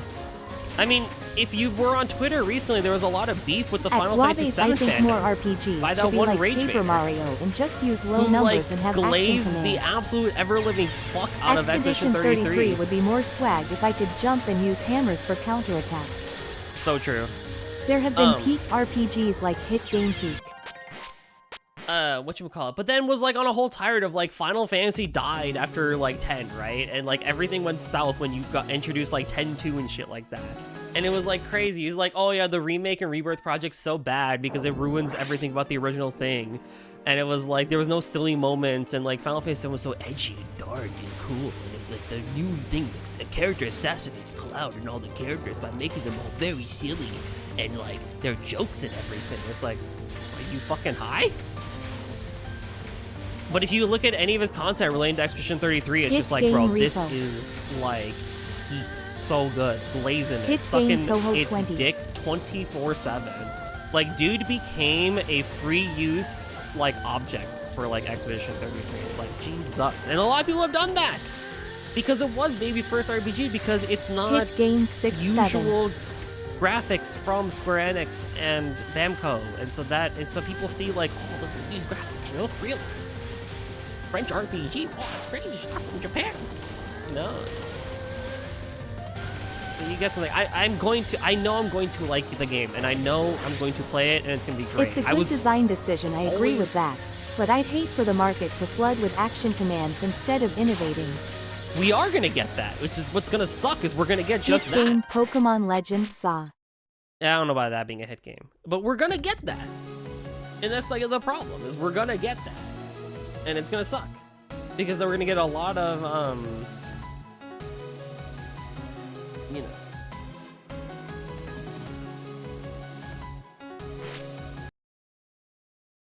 That's just how it is. I mentioned it with Joey too. I will contend, there is only so much you can innovate on the turn-based RPG formula.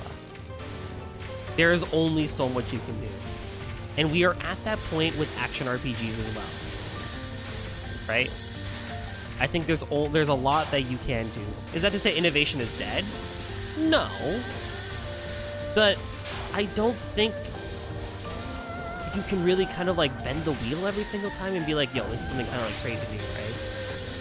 That being said though, I do think we could put in at least a little bit more thought process into some things, because we are going to see at least, not one, not two, but like tens of Mario and Luigi RPG. The rise style of hybrid games. RPGs, I think, is a sign of the limitations with both action and turn-based RPGs. I would agree with that. And you know what's crazy? I still think there's plenty you can do with the hybrid RPG system. It'd suck if the market were to flood with absurdly high numbers for no good reason. Giant empty overworlds and combat that can just be put on autoplay. We're pretty Oh, much wait. there, aren't we? I mean, we're pretty much there. I mean, you think about how much Breath of the Wild, you know, really changed the game for open world design. And we have had open worlds. I mean, also, not even just Breath of the Wild. I'm just, you know, shitting on Nintendo at that point. Horizon. You know, I am a real-time RPG enthusiast. you look at Horizon games on Sony, and that also did a lot too. You know, we had character-driven linear worlds for a while with the Uncharted series, Last of Us, and a lot of I those, am right? Kate. And we kind of like moved on from those. But then you kind of look at where we kind of went and yada yada and everything. And it's just like, oh god. And I think now we're kind of getting to the point where like, okay, maybe we're tired of open worlds, and maybe we should slow down or scale down. There was a fascinating interview a while ago, I think, before Rebirth came out. I forget it was Sakaguchi itself, but it was someone from Square, in that they were talking about how, you know, with remake and just development in general for that whole project, you know, and just Square and everything, they have mentioned and contended the fact that ever since games like gacha games and Fortnite have come out, specifically citing Fortnite 2, that there's a lot of extra challenges that get posed when, you know, doing game development, because you're not just trying to compete with other people in the same kind of field anymore. Like, Tales is not competing with just Final Fantasy, right? Like, Tales of Arise and Final Fantasy 16 are not the only competitors on the field. Because it used to be kind of just that, right? It used to be like, okay, we have like all the platformers, we have all the RPG people, yada yada, right? A live service came into play, and you got stuff like Fortnite, you got stuff like Genshin Impact, you know, like all the Hoyo games. And now it's a problem because you have to fight against people who would rather spend time in a free-to-play game, despite the fact there being gacha elements, that gives you 100, 200 plus hours worth of content, even if it's just daily missions, versus a traditional start to end linear story. And that has caused a lot of game development to change, because now you have to like appeal / find ways to keep that attention span going for that amount of time that they might otherwise just get from quick Fortnite matches, or insert the latest patch of your favorite gacha game here that is story content. You get story content for Just found a Trails version of Wordle. Oh, yes, it's so good, isn't it? It's so fun. I found it today, and it was really... I was going to send it to you after work, but then I went to a happy Again, hour. I'm hoping for innovation in gameplay and mechanics. If Cruelty Squad can reload a gun by scrolling your mouse down and up in a FPS, then I think that RPGs can get new fun mechanics and systems that'll keep retention. Why play Fortnite when I can just do a run of Isaac? Precisely, right? And there's all those things on that front too. And it's just like, I'll use Honkai because it's 3.7 just came out, right? Like Honkai Star Rail is now on their final arc of the Amphorius arc, their fourth major arc of the story. That had, I kid you not, over 60 hours worth of story content for a free-to-play RPG.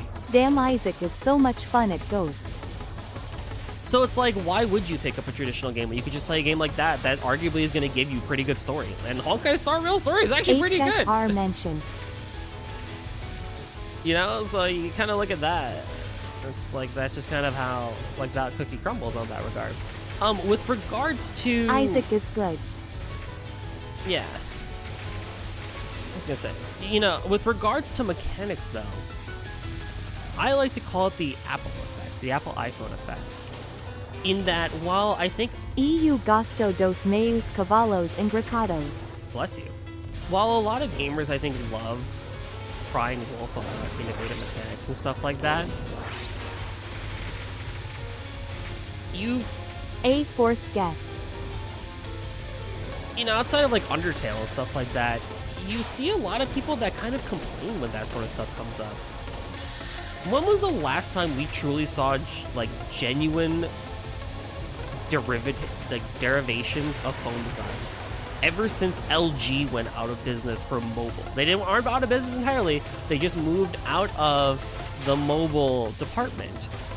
And you look at Google Pixel, you look at the Samsung line, even the Samsung Folds and everything, and you kind of look at the Chinese line, the Huawei and Oppo and everything. A lot of people want that sort of stuff, but they also are not ready to make that commitment and make Would a jump. sake be an Uma? Yes. Right? I think a lot of people in my community here in this chat would say yes to this question, but I'm going to ask this question anyway. If a phone came out that was vastly different and had a lot of bells and whistles, let's just say HTC, for example, came out with a brand new phone with a bunch of new bells and whistles, like, you know, full folding screen or yada yada with headphone jack and some other, like a camera button or whatever. I'm just making up stuff now. Would you actually buy it over sticking with what you've had for a while now? Like an iPhone or a Google Pixel or Samsung, right? Like, say yes or no. How many of you would actually take that chance and move away from your ecosystem that you've been with for a while to try out something that's fairly new in the system? The one complication would be the phone plan. Assuming that your phone plan allows it. Nah, to use to my phone now. So we you know, kind of look at that, and it's just... I just want a featureless flip phone. You still can get those, actually. But my point being, right, is you kind of look at it, and I know Guav's and I've talked this a lot about, like with Ape Escape, for example, and its control scheme and everything.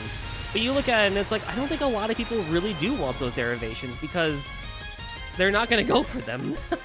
you know? Like, you look at Ape Escape's control scheme where R1 is to jump, and the face buttons are used to change your gadget. And to use a gadget, you flick the right stick or move the right stick in some direction. Vastly crazy control system that was made purely to teach people how to use the DualShock 2 controller when they introduced dual joysticks. Would that Reject control modernity, scheme work embrace today? tradition. If that came out, would people be okay with that? Or would they be clamoring that they want traditional button mapping? People are gonna take streamline over experimental 9 times out of 10. And so it's hard to innovate on that front, because, like, why would I innovate if it means I can't, if no one's gonna buy my game? And so if we go back to the previous discussion with gaming and innovation on that front, you know, that's why a lot of these games are going to have combat systems. They're going to have big open worlds. They're going to have anime waifus and stuff like that, because it's just shit that's going to sell and make the game play and stuff like that, you know? Or like some, if you look at the Undertale effect, where it's going to be like some like look at Doki Doki Literature Club, you know? Like Undertale and Doki Doki, like, oh, we're messing with the files and stuff. We're messing with the saves. Oh my god, it's so meta, right? We haven't seen that in a while, though. Point being, it's a very fine line. It's a very annoying line, and the sad part about it is that, and myself included, there's a lot of us that want to Except make games. Doki Doki does it better. Doki Doki does do it better. There's a lot of people that want to create. There's a lot of people that want to make art. There's a lot of people that want to make games and stuff like that. But it's really hard because you want that to be seen by people. And especially in today's world of social media, it's very easy in a way to be seen by lots of people and get that validation. Like, oh my god, the product that you created was really, really good. Well, navigating through all of it's such a pain in the butt, because if you don't insert one of 5 checklist items here, you're not going to be seen. DMC2 best game. Are you serious? Or is that more of a joke? UDoALG, that means we're gonna have more big budget games with empty open worlds and forced annoying crafting systems. Pretty much. I mean, look at Megabonk, right? Who here doesn't know Megabonk? Nice We'll start bait, there. Linkster. Nice bait. Hey, you know what? Maybe DMC2 is a good game now compared to AI Slide. Mega what? Okay, so I'm just gonna keep asking, who does not know what Megabonk is? Mega Starmie.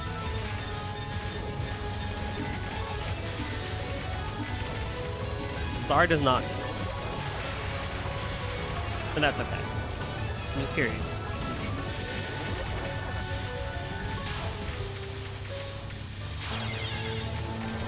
Death bombing Chiari in my game? No, bro, that's crazy. The only Mega I know of is Pokemon Sorry. Okay, we're gonna pretend that no one knows. So Megabonk is a game that is a 3D Vampire Survivors-esque game, where you basically try to break the game as much as possible. More so than Vampire Survivors. You're actually trying to break the game. Where you run around in 3D, you collect items, you level up, and you get stats and items based on the stuff that you find, either in chests or level ups and stuff like that. And eventually you fight a big boss that's technically impossible to kill because he has way too much health and you'll never do enough damage, but, you know, people try anyway, right? Kana, can we Mega Evolve Espeon? What's up, yet? Kana? Relatively speaking, if you look at what made Megabonk really sell, was actually YouTube Shorts and Twitter posts. And really good YouTube Shorts as well. Not yet. Underscore. But if the YouTube Short algorithm did not exist, would that game have sold as well as it did?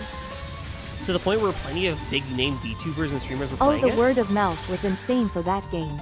I don't think so. So you're really trying to fight to get people to see and play your game, and it's really, really, really difficult. Is it a good game? Totally. I bet it is. I haven't played it, but I've seen it. Vine Sauce is playing it. I think it looked pretty fun, no doubt about it. But if that wasn't there, you know, for a lot of people growing up, games were really advertised through TV and video game magazines and word of mouth. Or when you were at your local GameStop or Game Crazy and stuff like that, and you saw insert game here, like, oh, that looks really interesting, right? You hear that story all the time. Like, I was in a store one time and I saw insert game here, and I picked it up, and I'm now a lifelong fan. Like, oh, that's crazy. Now it's, I got like 600 shorts for it and saw it on Twitter, and my favorite VTuber / live streamer was playing it, so I'm gonna play it. And oh my god, it's actually a pretty good game, all things considered.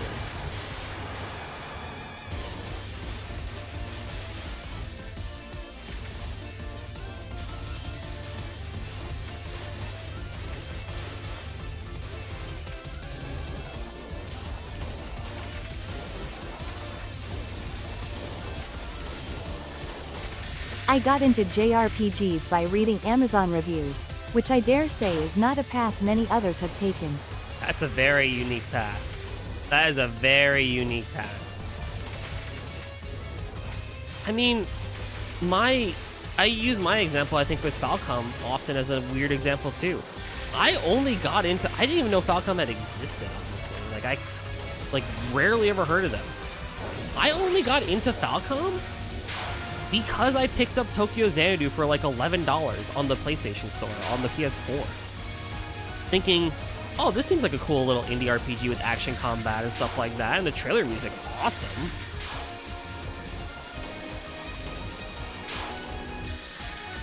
And I was getting a little bored of Vesperia, so I was like, let me give it a shot. Bra, I thought you played Wise 8 first? No, I played Tokyo Xanadu first. And I beat that game thinking this is the most amazing in the world. And someone had then told me, you should play more of Falcom's games. Go play Ys. Go play Trails. And I picked up Ys 8. And I never looked back. And this was during COVID, of all things. Like, right after college. Like my last game I played in college was Tokyo Xanadu, funny enough. And after that, we left, and I got into Falcom because of COVID. Okay, that timing was perfect for y'all. But it's like, I didn't get any crazy ads or, viral things to go play Falcom games. That being said, when Cold Steel 4 was a thing, there were plenty of YouTube shorts. I remember the marketing for a lot of Cold Steel 4, at least. Like, there was plenty of it. Ys not so much, but now a little bit more, but I may have missed Trails in the Sky if there were more JRPGs on PC at the time. yeah. It's a hard time. And I gotta give Falcom credit where credit's due. Like, they know what the fuck they're doing. I'm biased towards them, but like they just kind of keep going. They're just doing whatever they want, and yeah, they're trend chasing a little bit after Cold Steel 1 with the Persona games and stuff like that versus innovating. Maybe we'll see something. Also, Cake, I'm sorry, I'm not going to go for kill strat because I think you'll die soon again. I'm not paying attention enough for kill strats. I'm just going to go for a regular go, I guess. I'm sorry, but it's okay. We're having a conversation anyway, so it's whatever. I'd rather have the conversation than try and do kill strat.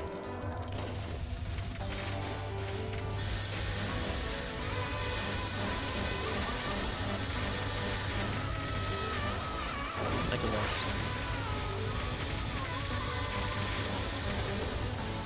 That being said, though, this run is not going to go well because this whole game has been very mean. Like, this is already starting off way more aggressive than I would like, so that's not going to happen anyway. Oh, whatever.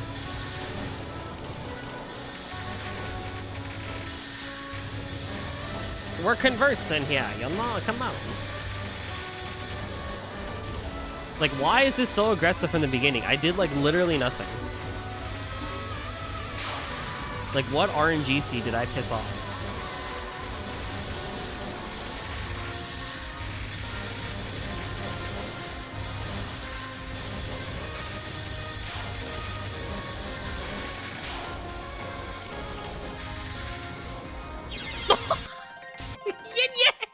Yay! Oh, that's funny as fuck, bro. Of all the things, the yin yang got me. That's funny. You have displeased Adios. Oh, damn. Anywho. I love indie games, right? I think, like, even, like if you want to look at innovation, like, Crosscode did a very good job. Alabaster Dawn's been doing a really good job. That's innovation, right? It's something different. At least their world was innovative, and the fact that we haven't seen a solo game take place in an MMORPG in a long time, since I think Dot Hack was one of the last ones to do it, and that was GU. And GU, the fourth part, well, there was the last part that came out recently when they ported it over to Steam, but like the last part of the story I think pretty much came out in, like, what, 2013 or something like that? Zanbu! You fucking ass!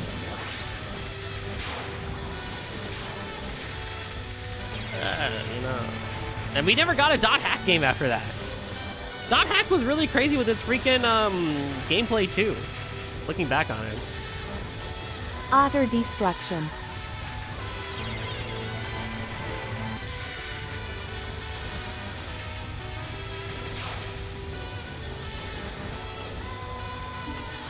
Yeah. Oh, now you freaking pop off, huh, Zambu?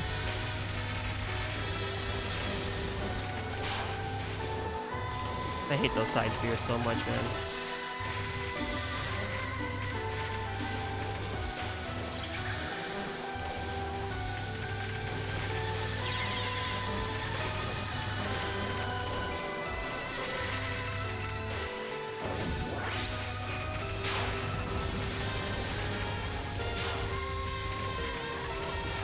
Oh, I'm at penultimate. Wait, I thought I had one more spell left.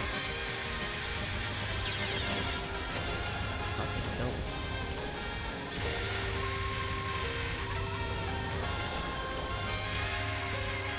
I thought I had one more spell still.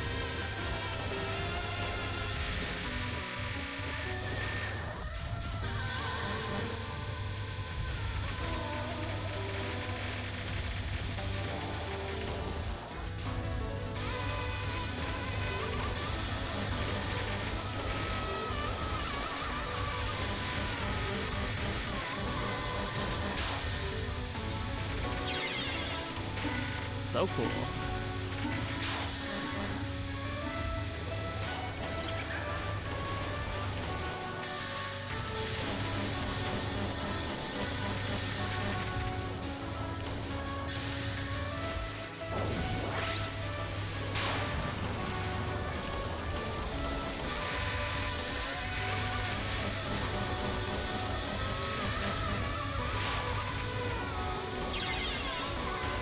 Another yin yang wave would have killed me anyway, so it's whatever. The yin yang waves are so bad, bro.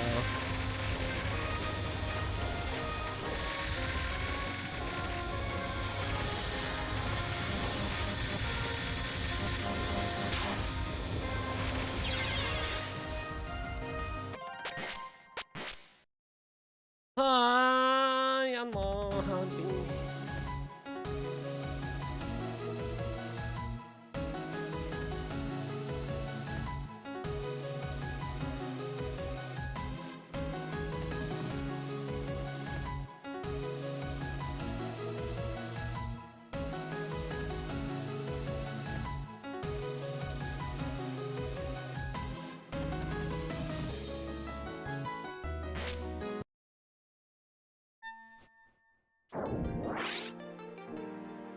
I just want this game to not be mean. Every fight was like so aggressive.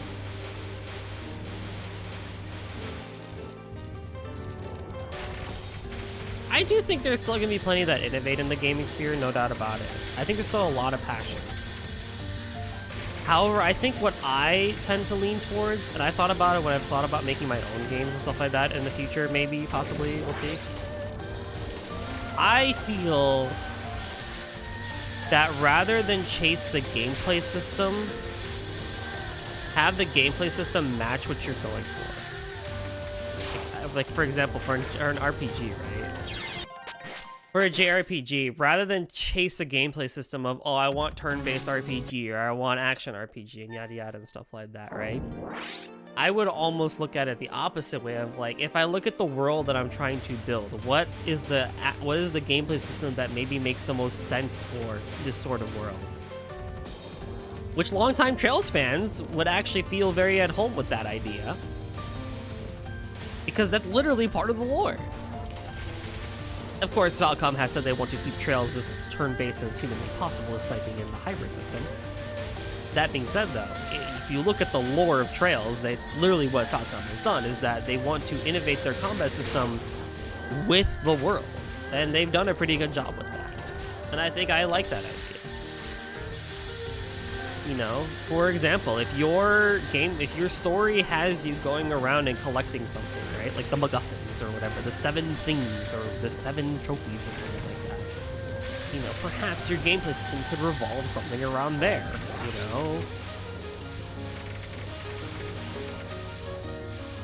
You know, that one could be an action game. need them MacGuffins. They're tied to something or whatnot.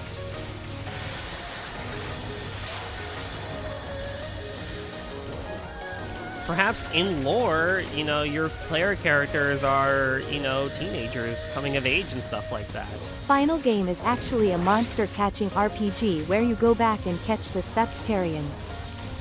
You know how much I believe that to be like an actual possibility?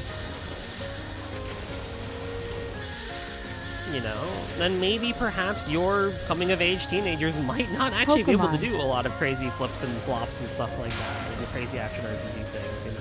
Maybe that one you want to keep turn-based.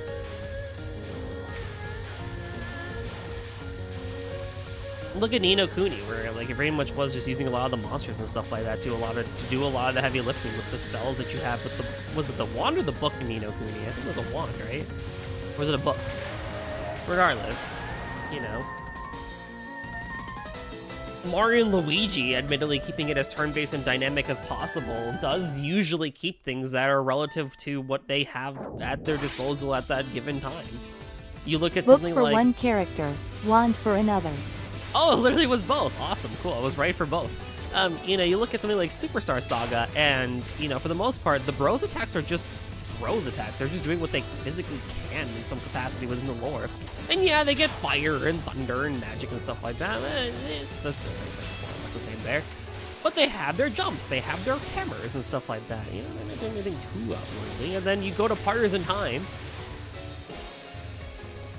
and now you have the babies. And it's like, okay, well, the babies are going... I do miss when bros attacks didn't just involve them using an item.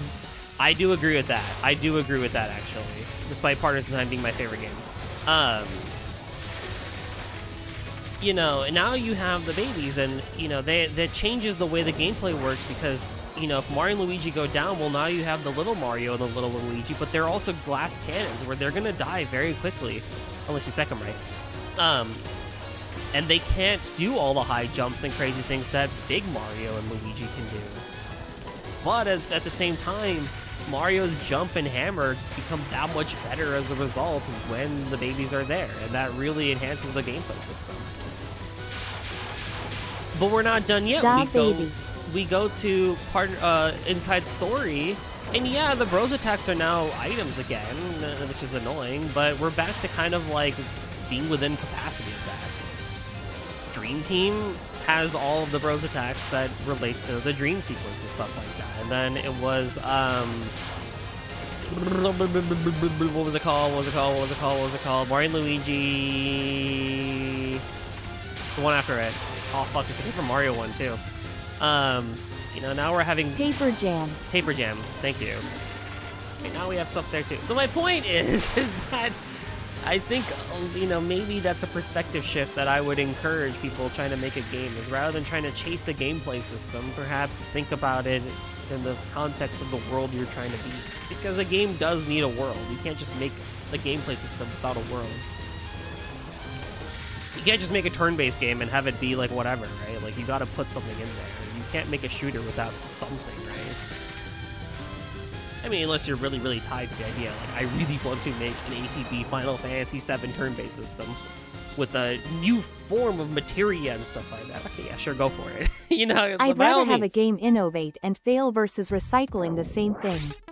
FF15 is a great example. 15 is a really cool example, despite it being like piss easy. Like, there's no thought that you need to put into 15. But it does innovate. I think it's a pretty decent attempt for a first-time action version of Final Fantasy, while still staying somewhat true to the action RPG or the Final Fantasy formula of spells and stuff like that. I love 16, but I hate the fact that the spells didn't do shit. I hate that the elements did nothing in a magical world.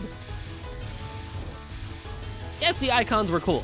Yes, that one was really cool because you fought the dudes and you got their icon and stuff like that. That shit was awesome. But at the same time, the magic does nothing. But you get cool items based on the icon. Like, Titan's a slower, more defensive type of icon, and you get more moves with that. Versus Ramu was all about shocking people and stunning people in place. And Shiva, you can freeze enemies. And, you know, Leviathan, big fucking water machine gun, minigun type thing. You know? there's thought all over the place and stuff like that. I'm not, and you know, on the Western RPG side of things, you know, I do think there's plenty of innovation there too. Starfield may not have hit completely, but at least we put Skyrim in space, and it was something cool at least. I saw Cake play for a little bit; it was cool. Borderlands was groundbreaking with its loot system, and arguably still does it the best to this day. I don't know how Borderlands 4 received it and stuff like that. Waiting for Liquid to play that one eventually and learn from that. But hey, I mean, Borderlands 3 was pretty fine. And, you know, even though it wasn't the best game in the world and it had a lot of issues with it, arguably Tiny Tina Wonderland was a really cool take on the Borderlands formula by putting it in a fantasy aspect and kind of changing it up a little bit, where it's like now you have spells and you have cool guns like crossbows and other things that are like D&D-esque, you know? Bad story and characters, but great gameplay. Yeah, you know? Some pretty good levels too, like the Beanstalk level was awesome, you know? That was a cool game. I enjoyed playing that game. Remnant is also a fine example too, where we decided, hey, what if we had Dark Souls but with guns? Sure, I'm in it. Or like Returnal, right? Which is a roguelike game, but with guns and fluid 3D action combat. Alright, cool, sure, you know. Early Assassin's Creed. Also shockingly one of the best bosses I've fought in Tiny Tina's Wonderlands with the normal-sized dude. Yeah, right? That was still crazy. How that was like the best fight, and then it was never good again. It was never good again, bro.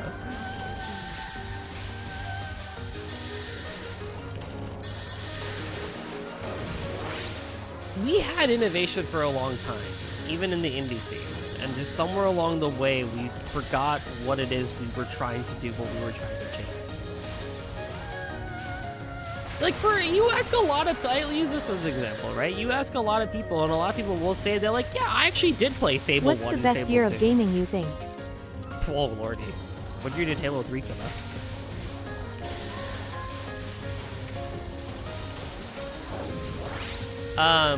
You know, you ask people, and it's like, yeah, I've heard of Fable, or I've played Fable. It's like, it was a great game growing up. I played Fable 2. Or something like Xbox 360.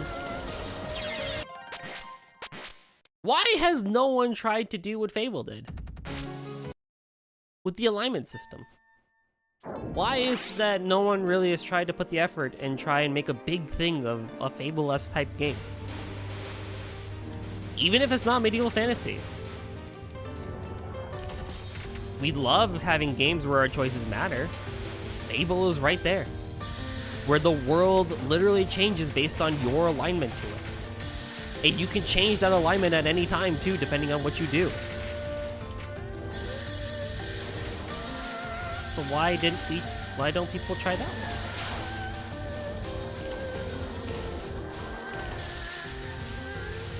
What would happen if we stopped chasing SNES and PS1 style RPGs that were super nostalgia for cash grabs? What would happen?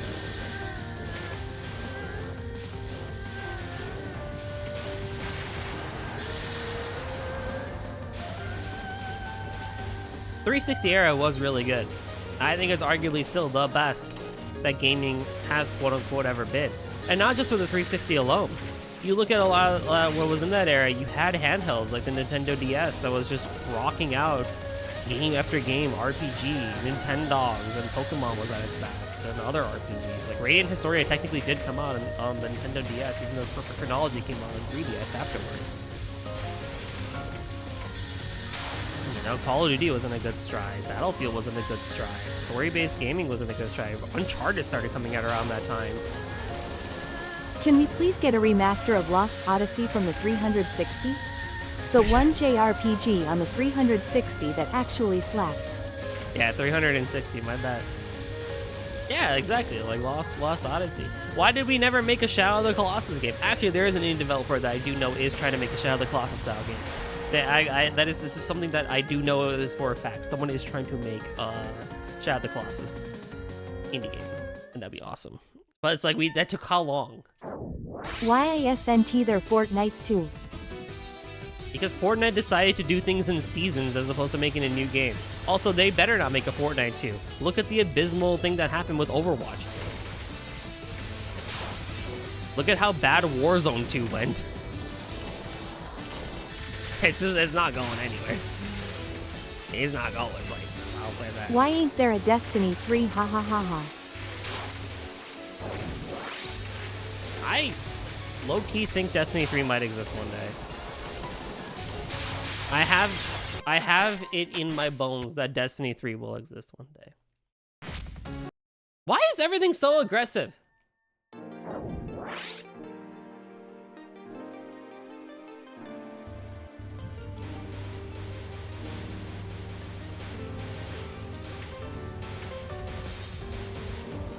Half-Life 2. You know, maybe Valve knew what they were doing when they didn't make Half-Life 3. We may need to give, as an adult, as a kid, I don't know, I was not a fan of it. As an adult, you know, I can see it. I can believe it. You know? I get it.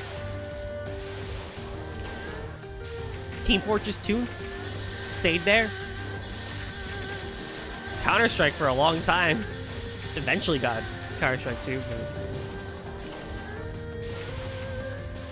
Valve knew what they were doing. Yeah, but Half-Life is a story game.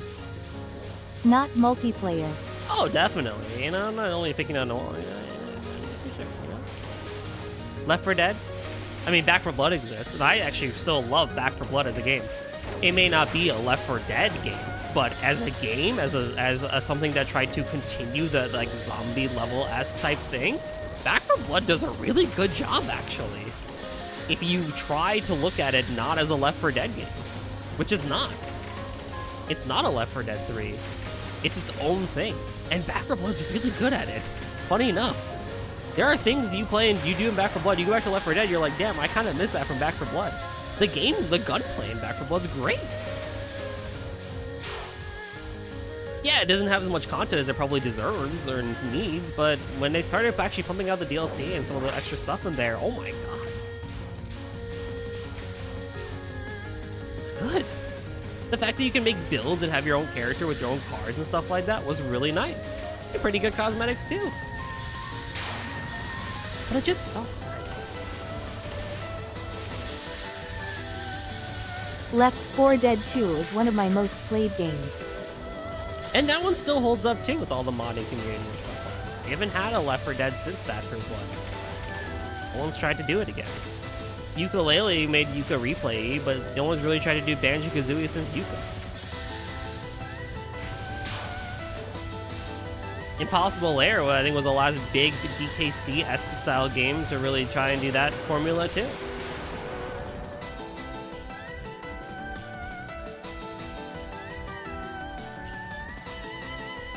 Steam.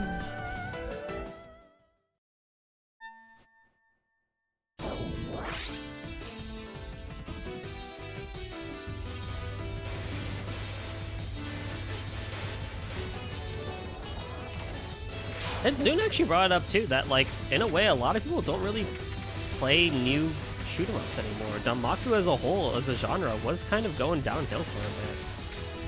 It's kind of gotten a revival in the form of twin-stick shooters and just introducing bullet hell sections to other things. Like, for example, for some reason, the final boss of Sonic Frontiers is a bullet hell section. That's basically Ikaruga, but hey, whatever. But Zune's not wrong about that one. What was the last big name brand bullet hell game that came out that everyone kind of like knew about, or a lot of people knew about? Touhou. Not Touhou.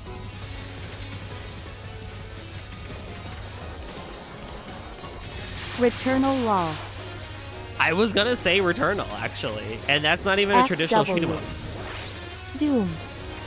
Doom, yeah, sure, I can accept Doom, but like when 2D, not so much.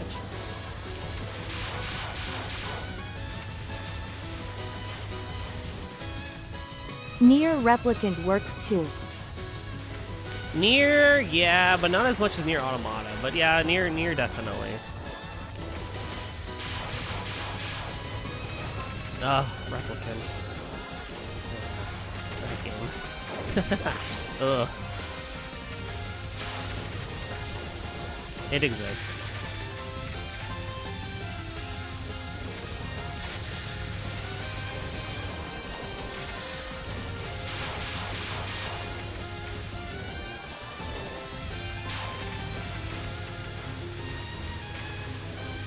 I think people tend to forget that the only reason why something that is really, really popular that, you know, you can try and take inspiration from, the only reason why it exists in the first place is because someone made it in the first place. Halo only exists, like, the love and passion for Halo and wanting to have Halo again exists because someone went out there and made Halo.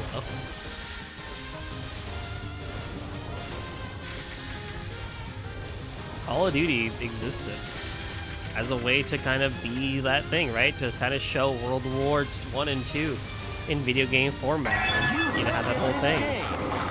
What do you mean?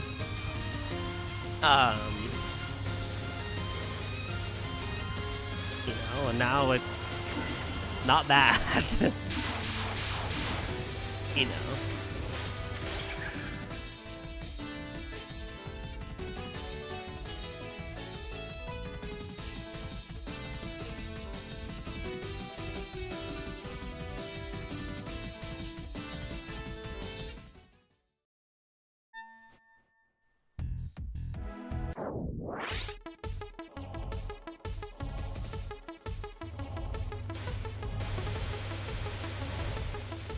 Like, people know Touhou, but they don't know Touhou. People know Touhou.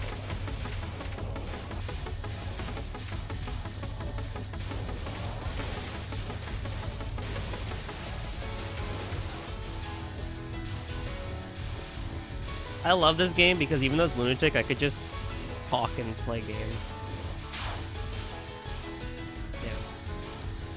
People know Golden Drummer 730, but they don't know Golden Drummer 730.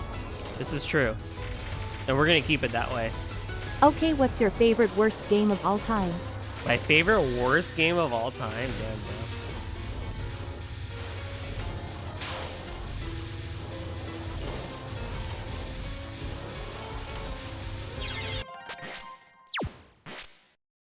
Can I put Final Fantasy 13 in there? People did not like Final Fantasy 13, and still don't. Although Final Fantasy 13 is getting a resurgence of more appreciation.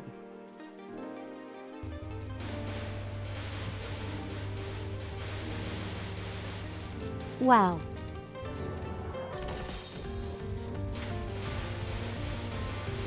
But only recently.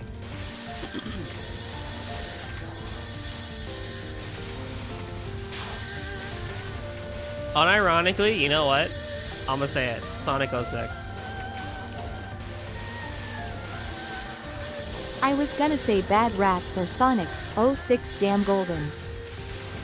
I'll put Sonic 06 on the table. Not even Project 06. OG Sonic 06. They were kind of cooking with that one a little bit. If that game actually did what it was supposed to, bro, Sonic event, no one would be asking for adventure game, man. That shit would have saved the industry. I remember wanting an Xbox because of the initial trailer for Sonic 06. Oh my god, the trailer for that was hype. I was like, yo, I want to play this. I know my cousin had an Xbox. So I was like, I wonder if he can get it. And then I could play it. He did not. But I will say, you can hate on Sonic 06 all you want. You cannot tell me that game has a bad soundtrack. And that's kind of not even a high bar because Sonic has always had good music. Sonic 06 was extra cooking with his soundtrack. Listen to Aquatic Base Act 1. Oh my freaking god. What? In my Sonic game? In my Chili Dogs? Bro. Yes, please. Inject that more. Give me that. I want that.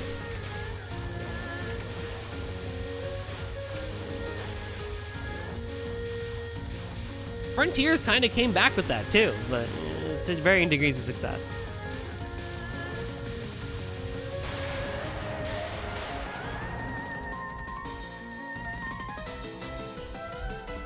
Oh my god.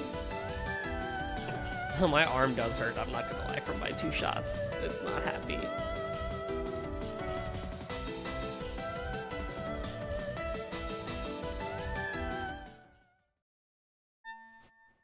Trying to think of what other games actually fall into that list that I like that other people didn't.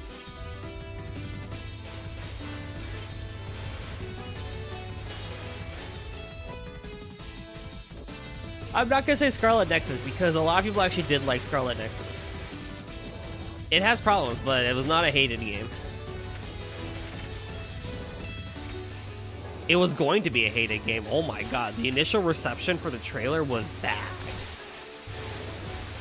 It was like, oh my god, Bamco, what are But we doing? apparently not enough. MRRRGH. I know, right, bro? The initial trailer for Scarlet Nexus was very sketchy. It was ill. I mean, I was worried. I was like, okay, I see what you're doing, but wow, we have the... I sense Tails syndrome. I sense that the story might not be as good as they're letting on, and we're gonna fumble it at the end. Which we did. What? Be that as it may. Be that as it may. Scarlet Nexus was a great time. I had a lot of fun with it. I thoroughly enjoyed everything that Scarlet Nexus gave me. Even if we did fumble the story at the end.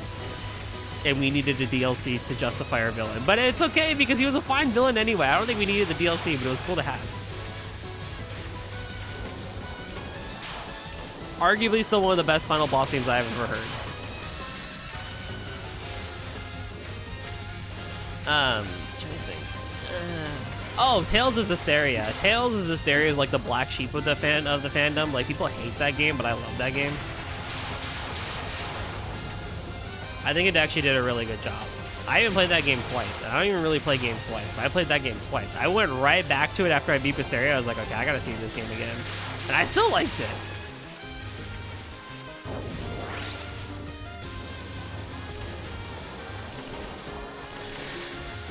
And thankfully, on the second time, I even understood how the Norman system worked.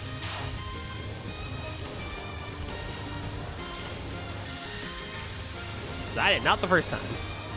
And I was like, why am I using equipment from the second shop in Endgame?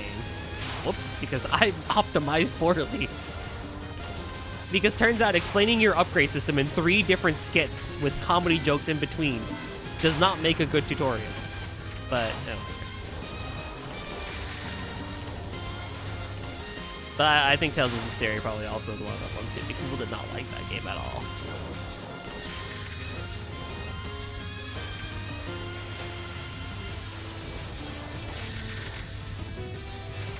But, since I am shilling Tales of Hysteria, have I told you about our Lord and Savior game mechanic windstepping?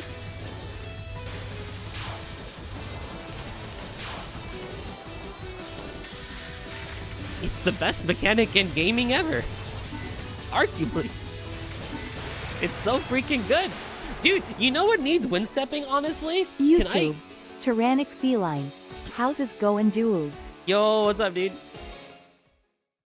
You know what, dude, you know? Oh, snap! Joestar with the raid. Yeah, hello, everyone. My name is Gold number 7. You can call me Golden or Goldie. I like to bullet get hell / RPGs or everything's differently from time to time as well. If you need a raid and fade, Joestar, I totally get it. You can relax. I'll do my best to keep your community entertained. As for everyone else, we're talking about gaming. Just all things gaming. And innovation and all sorts of things. Honestly, the conversation's gone all over the place. But yeah, thanks for the raid, Joestar. I didn't know you streamed. Cool. When did you start streaming, sir? I didn't know you streamed. Wobbs, can you do an exclamation shout out for exclamation SO for Mystical Joestar, please? The bot did not auto activate.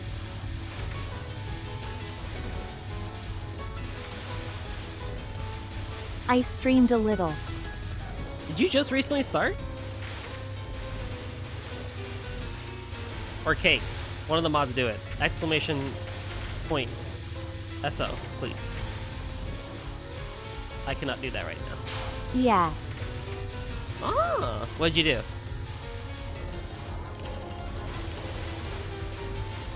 What was I gonna say? What was I talking about? There we go. Thank you so much. Extra. Read all about it. Mystical _ Joestar, the art-loving, music-jamming, game-playing dynamo, is sitting in the hot seat. Oh my god, they're playtesting Fire Emblem Warriors.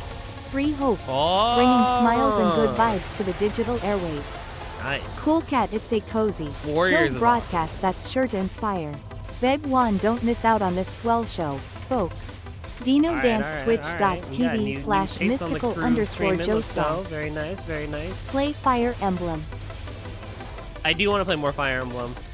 actually. I need to play 3 houses still. We can emulate 3 houses, actually. What was I gonna say? Oh, dude, you know what game actually needs wind stepping? Freaking Sky Remake. I love Sky Remake, but if that game had wind stepping, it would be like my all-time favorite game ever. If that game introduced wind stepping. Just Trails in general. If they're gonna go more ambitious with it, wind stepping. I don't need wind stepping in East, because East gave freaking Adol a hoverboard. I have a signed poster in my room from the VA for Seta. Oh, that's hype. Freaking, East 10 gave me a hoverboard. And I'm like, alright, cool. This is what I need. But Trails, Sky, wind stepping? Come on. Yo, that would be sick. It would also give you an incentive to keep fighting when you're like 5 levels above an enemy. Oh, can I email Joe Falcom? Kondo, my boy. Please, introduce wind stepping. I will give you my soul.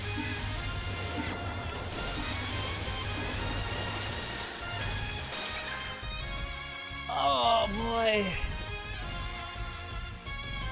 Okay, I have to ask because I gush about it often, but I do need to ask. Who here does not know what the mechanic wind stepping is?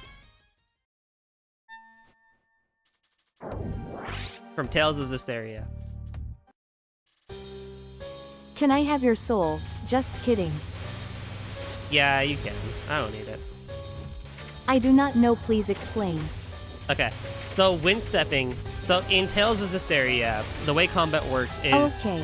you run into an enemy and you enter, like, you just enter combat, right? And it's essentially action combat in a weird linear fashion, regardless. You had elemental YouTube. partners. Tyrannic feline. I'm NGLI was gonna ask what wind stepping was, but I didn't want to be that guy. No, it's fine. I will happily explain it. You basically had elemental partners that you could fuse with to basically enter this like fuse state and do like big powerful moves. Along with that, each elemental seraphim that was your partner had support abilities that they could give. For example, perhaps it would allow you to gain your gauge back faster, or it would provide you more defense in specific sections or whatever. For the wind elemental, it gave the support ability wind stepping, which basically said that for every successful combat encounter that you do, so you go into battle and you win the fight, after the fight, for a set period of time, your movement speed is increased on the world map. And it can scale. So if you have one wind elemental, you get wind stepping for like 30 seconds, you're faster. You go into another battle, you're even faster to a relative cap. Later in the game, your water elemental friend also learns the move wind stepping, which means you can have 2 abilities of wind stepping on. Which means for every battle that you basically finish and kind of chain together, you can basically be running so fast you can cross the entire world map in minutes.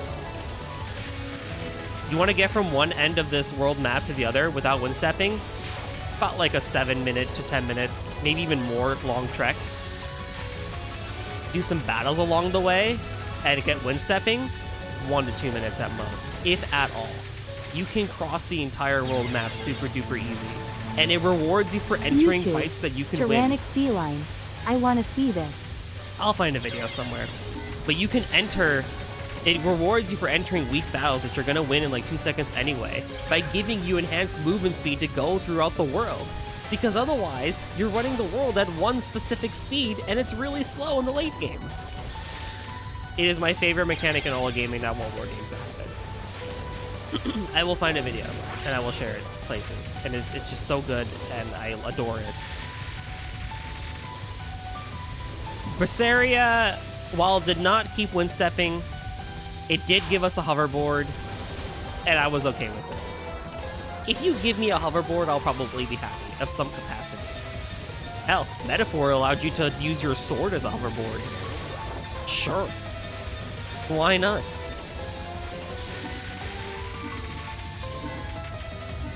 I like being quirky too.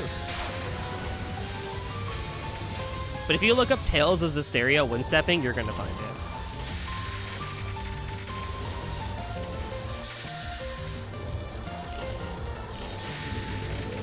It is such a good mechanic, and I want more games to implement that. Sky, I think Sky Remake deserved that. Because while you do have fast travel, it would be nice to have that. Sometimes you just don't want to fast travel. Sometimes you just want to run around, you know? Like, fast travel is a good mechanic, but I feel like it also just is like, okay, you have fast travel. You don't need to, like, explore the world anymore. Like, why would I go back through 3 areas when I could just fast travel back, right? But if you had wind stepping, you could do it and cross and have fun with it. You know what I mean? Look, I'm just saying. I think there's some truth to this matter. If I ever make a game, I'm implementing wind stepping in some capacity. Maybe not exactly that, but the player will be rewarded with enhanced movement speed. It will happen, I promise.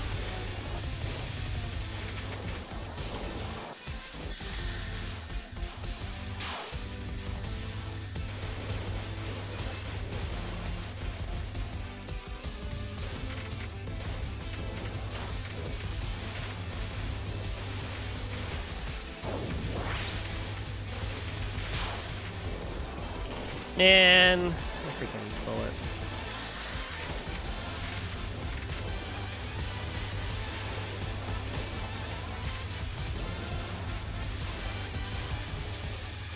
I will take any opportunity I can to do special events, I think. You know what's also really cool about Tales of Asteria too, that I think Viseri also did as well?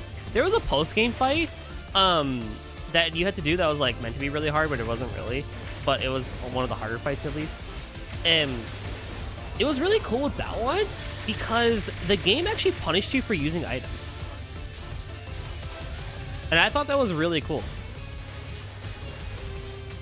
Like, it forced you to be skillful with your play, / like use the mechanics of the game to gain back health. Because I think there were a couple that would like allow you to get back health depending on if you did things correctly or whatever.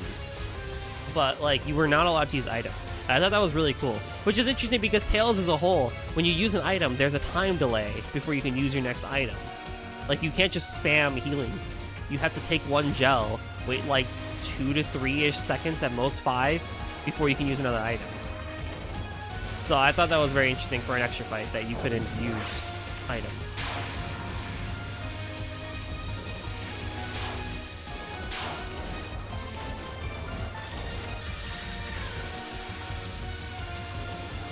Tails is also interesting in that regard too, because you're only allowed to ever have 15 of one item anyway. So like you're always on the verge of not having things, and you're almost like scared to use them because it's like I can only carry 15 healing items. If I use too many, I gotta freaking go to the shop and buy more, and they're expensive. Older games, I think even Arise did this too. But if you use too many items, they'll call you out on it. Someone in the fight will go, "You're using too many items." And it's like, oh my god, yeah, but I'm like actually being stupid at this fight, so. Or this boss actually sucks.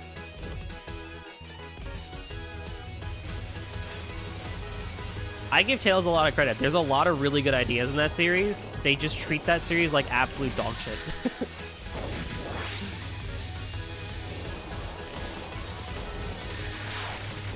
What do you mean an eagle got through?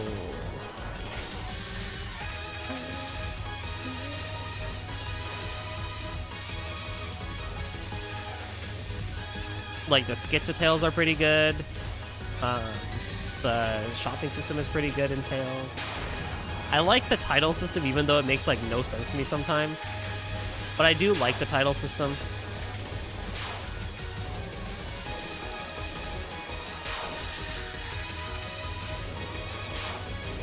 Hate life.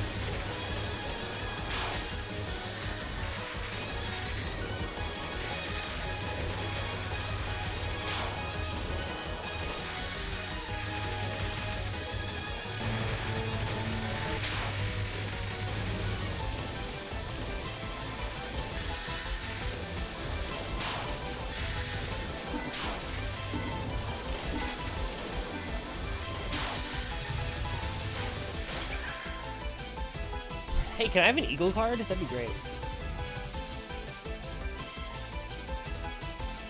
Let's go! What are your thoughts on Dark Eater Midir's theme from DS3? That's a good one. I low-key do need to go back and listen to all like the Dark Souls soundtrack.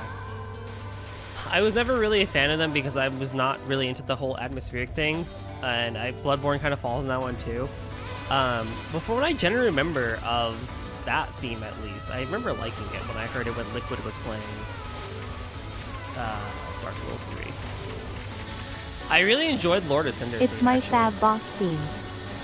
I really enjoyed Lord of Cinder's theme, the final boss of DS3. That was really good. I should do that, actually. I should have a listen to all of the Dark Souls boss themes.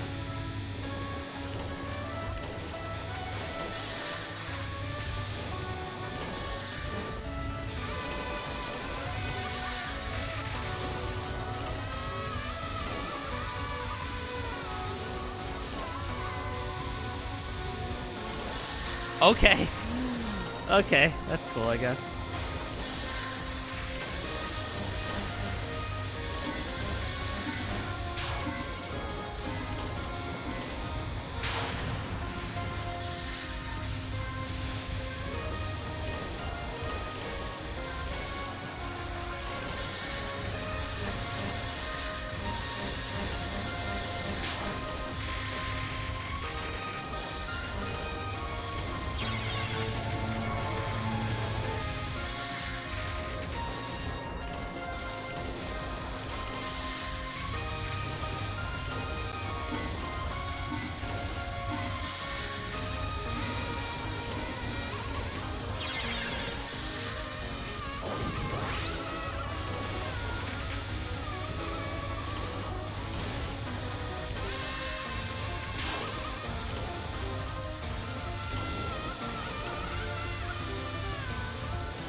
Should have pulled out.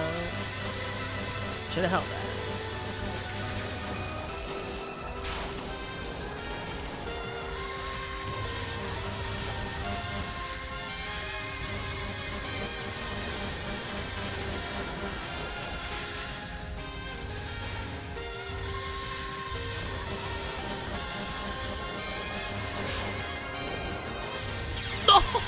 No! I ran the wrong way! No! Oh, that's annoying. That's fine. I ran the wrong way. I should have gone the other way. That's fine.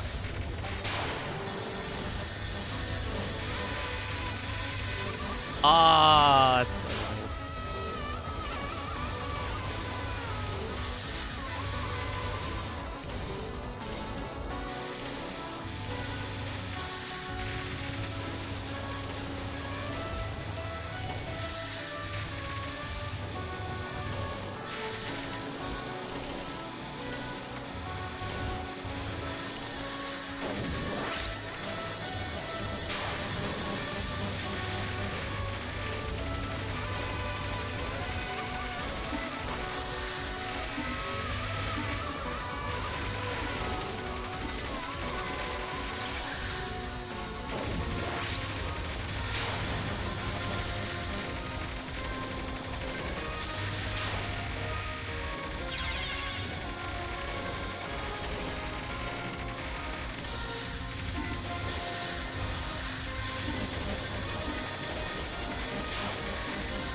I'm dead. Oh, squaddle up. Dang. Alright, we'll call it there. Oofta! That's okay. Big oof. That's okay. Alrighty, so Saturday is Trails. I may be able to finish Act 3. I don't know. We'll see. But thank you all for joining me today. Thank you for also for being patient with my annoying internet issues. I'll figure it out at some point. I'll figure it out. What you would call it? Who am I rating?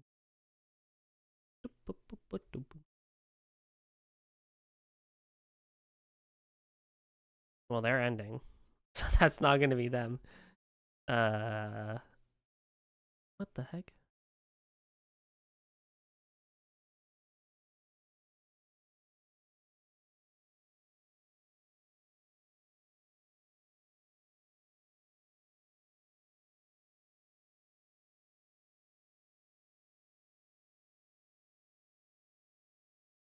Okay, we have an option. Just browsing around. Hold on. I'm keeping my eyes out.